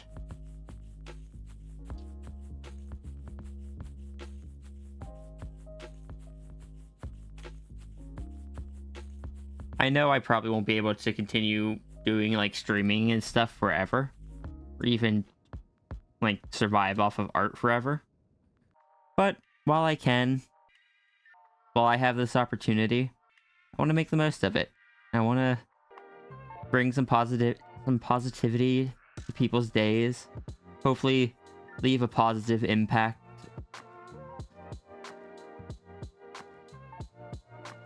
Just, I don't know, do some good if I can. On the surface, just drawing some pretty art, but also just again, if I can help brighten people's days or help them learn stuff or anything of that nature, it makes me happy.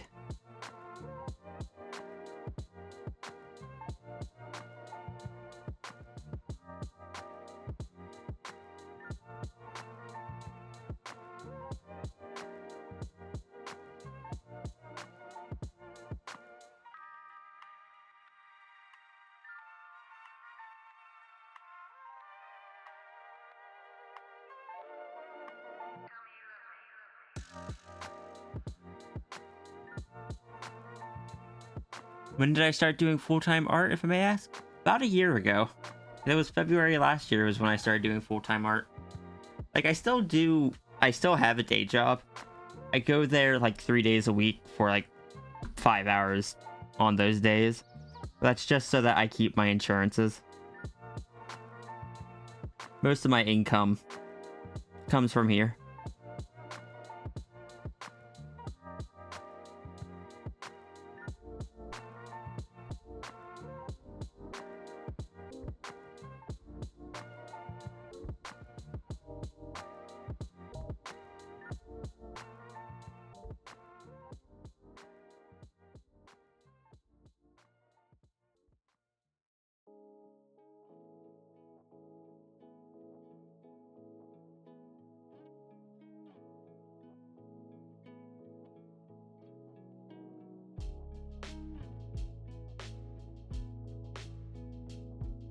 Need to step away for just a second. I'll be right back.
Okay, I'm back.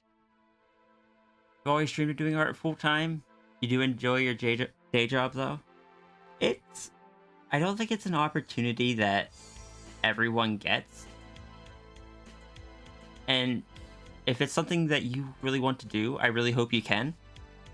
I know I kind of just lucked into it. I shouldn't say lucked into it. I stumbled into it. I didn't have any plans of going full time in art because I'm gonna say, like, my first instinct was to say, like, I was being realistic. I knew I couldn't ever do it. So few people can, but it's like that. More accurately would be I was being pessimistic about that. Keeping my expectations low so I couldn't be disappointed. But with how the donor doodles and stuff worked, they've proven to be pretty successful in letting me do what I enjoy.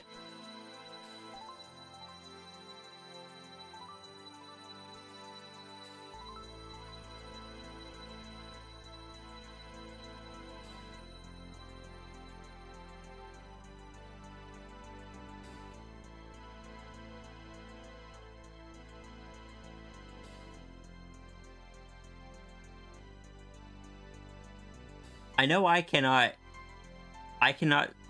earn enough off of these big commissions like I'm drawing now. I'm way too slow with them. I'm so slow with them. It is only through people liking and buying the donation doodles that this is even feasible. And that's not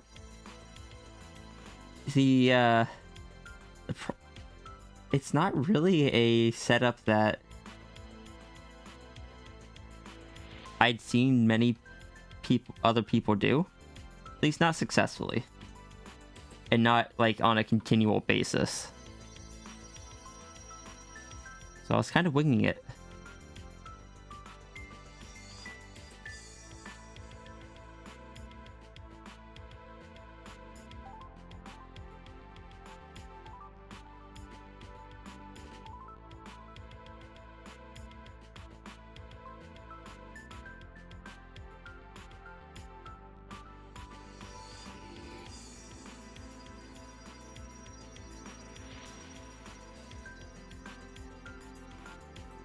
I always wanted to try to keep my art.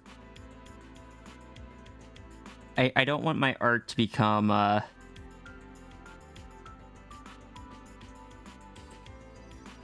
unreachable for everyone.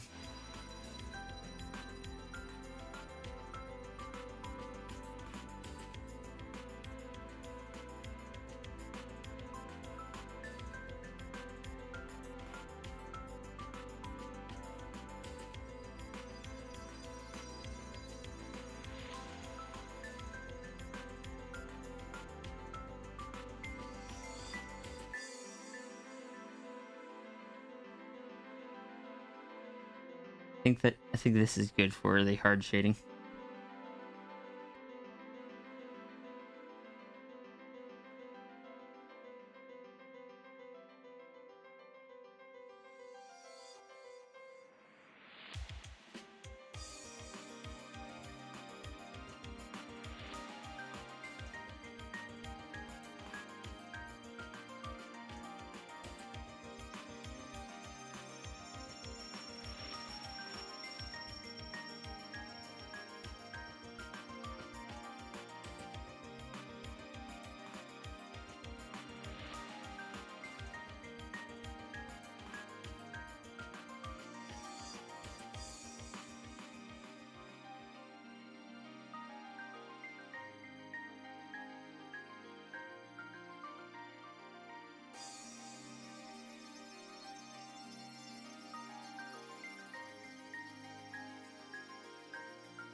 Hello, Nines.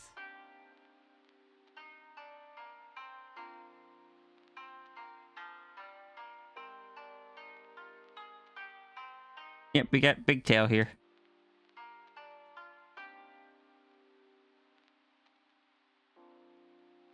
How you doing today?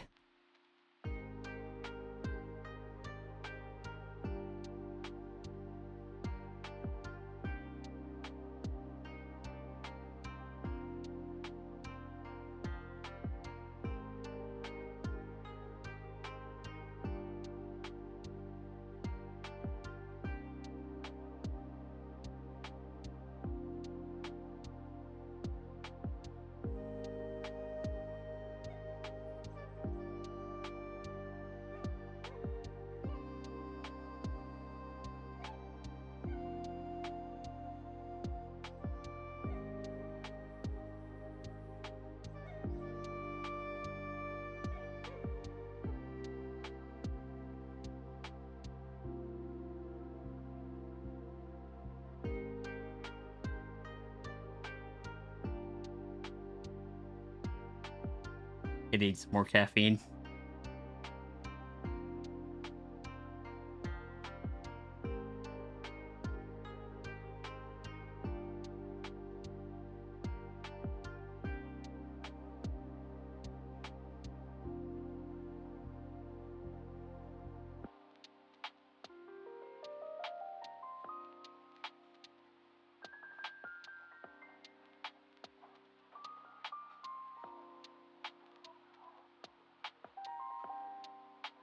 That is definitely an adequately fluffy tail, but might you argue for 2 tails, so one can be a bed and one the winged blanket.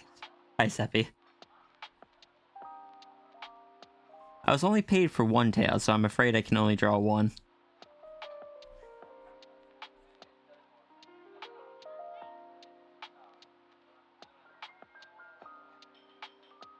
We could always add a second tail to Sierra, though.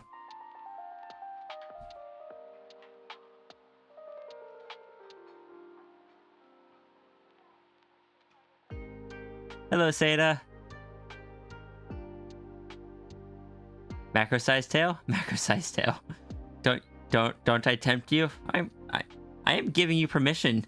I am giving you permission to do stuff to Sierra if you so desire. It is a rare permission to be granted.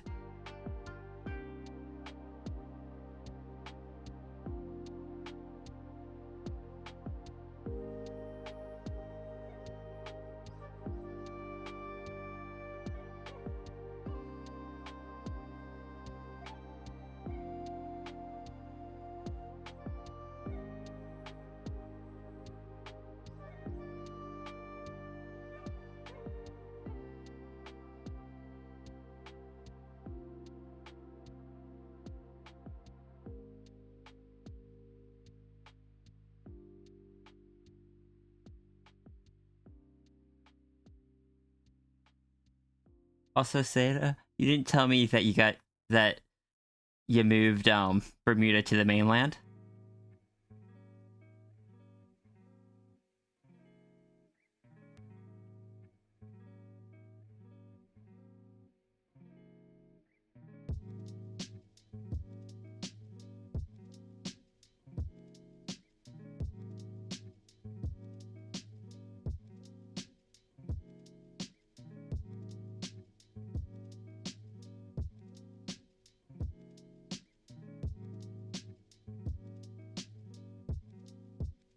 We updated the map.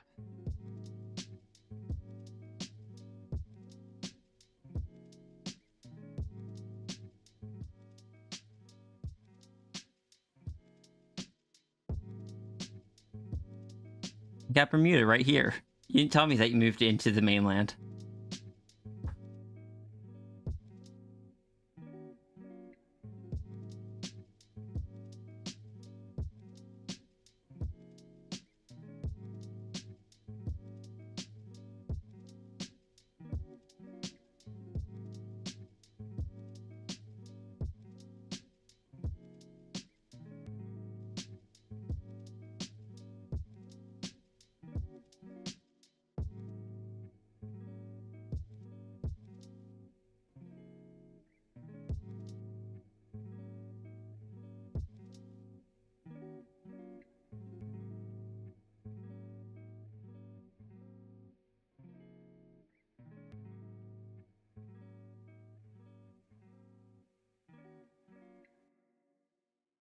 Okay, just trying to be sneaky.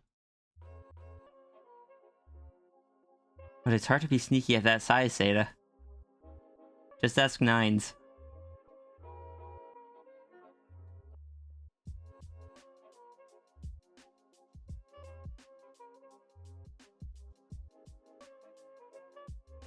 Want to move a bit close to Abby, but overdid it. A little.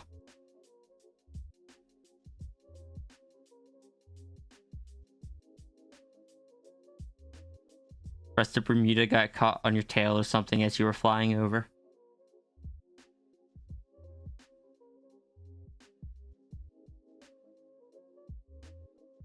It's like, well, it's already here. Might as well just leave it here.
Rain is coming. Alright, no worries.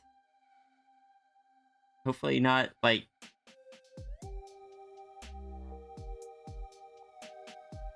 Like, when you say rain, you just mean rain, right? Not like there's a hurricane or something I don't know about?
My microphone was still muted.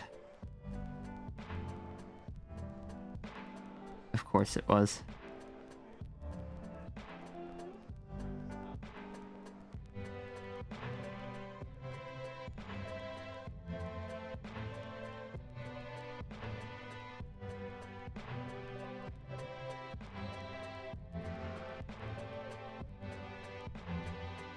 I was just saying, with how tired I am, I might wrap up a little bit early today. We got a good amount of progress done on this. Not as much as we could have if I hadn't gotten distracted. But they were good conversations, and I still got a fair amount of progress done.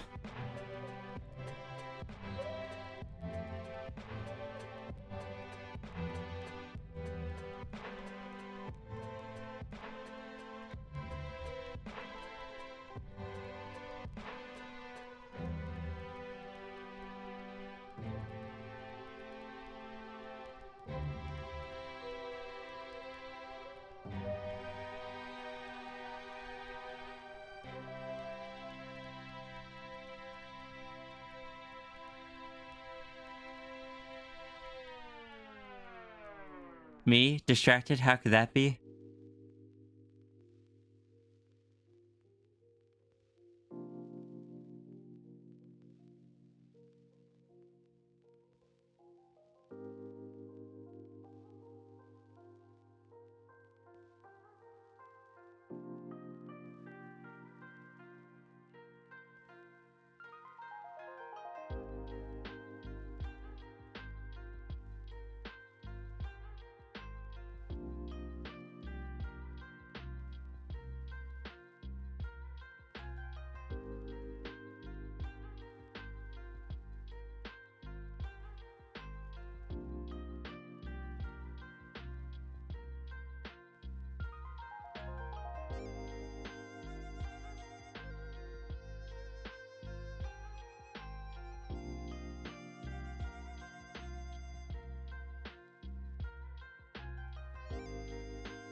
Hello, Ancient Wonder. How's it going? Hydrate, posture check, stretch. I can do all those things.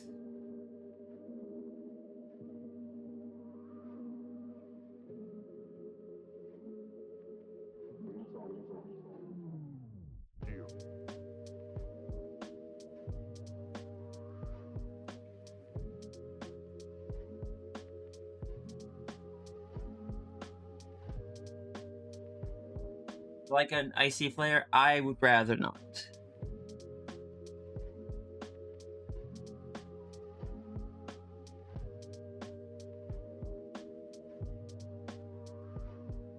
Welcome back, pal. You doing good? Excellent. I'm very sleepy today. I might be wrapping up soon, just because I am tired. I started tired, then we had big discussions, which probably didn't help.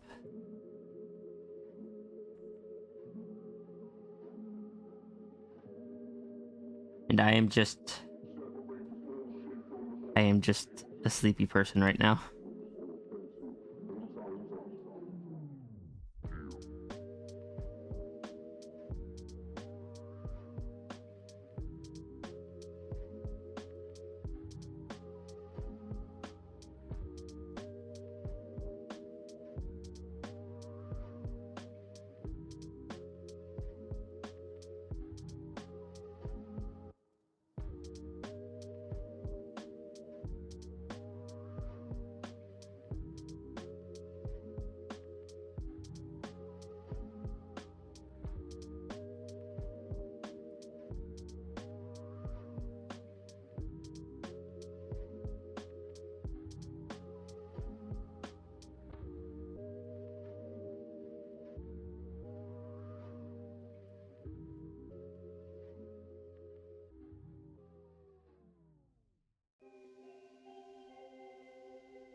Look at the big comfy tail, you want to nap there too?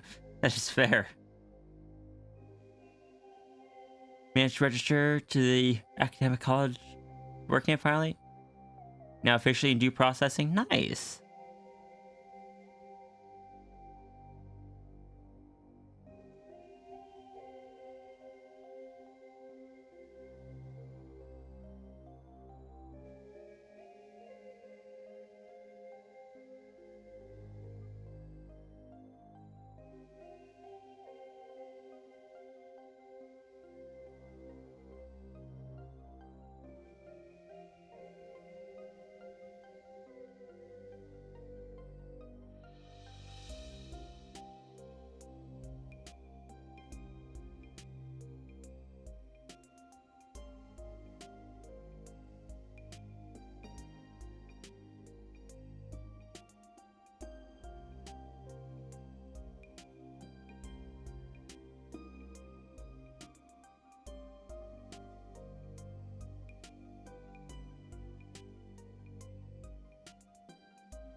Hello, Snow.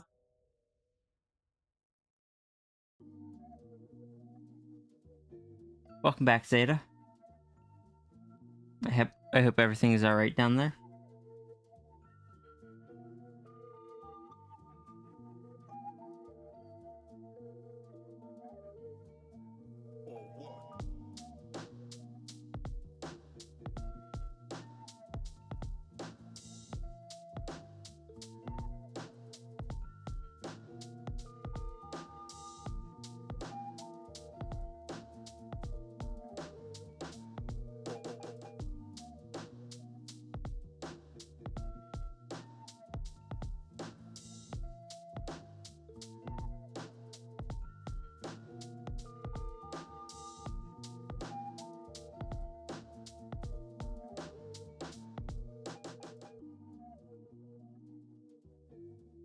It is good. Good.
Alright, we're gonna call this here for now. It's 12:20.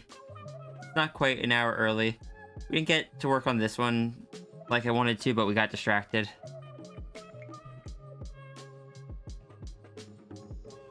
We'll work on the dragon hugs next time.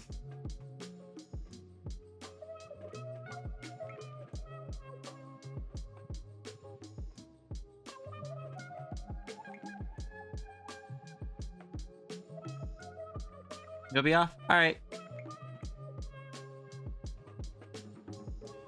Who are we going to raid? I told you what it costs. Guess we're raiding Junie.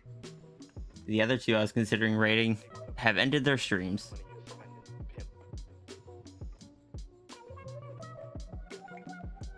Thank you everyone for joining today.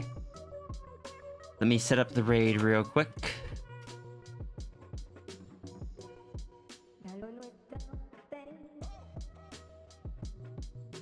Everyone, you know what to do. Get your fox rule ready.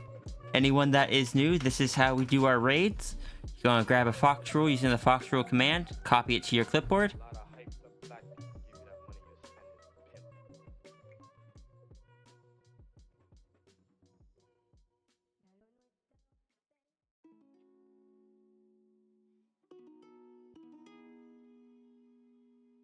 Thank you everyone for joining me today. I hope you had a I hope you enjoyed the stream. I know we got distracted with like topics of conversation partway through. I think they were conversations worth having. I didn't plan on doing it today, but hello Shadow Wolf. Yeah, I'm ending a little bit early today. We're gonna go raid Junie, who I believe is working on designing a new emote. So when we get in, we're just going to go in, we're going to spam all the fox rules, and we're going to have, I hope you all have a wonderful rest of your day. Take care of yourself, relax, get some food, stay hydrated, do all the important stuff, and I'll see you guys next time.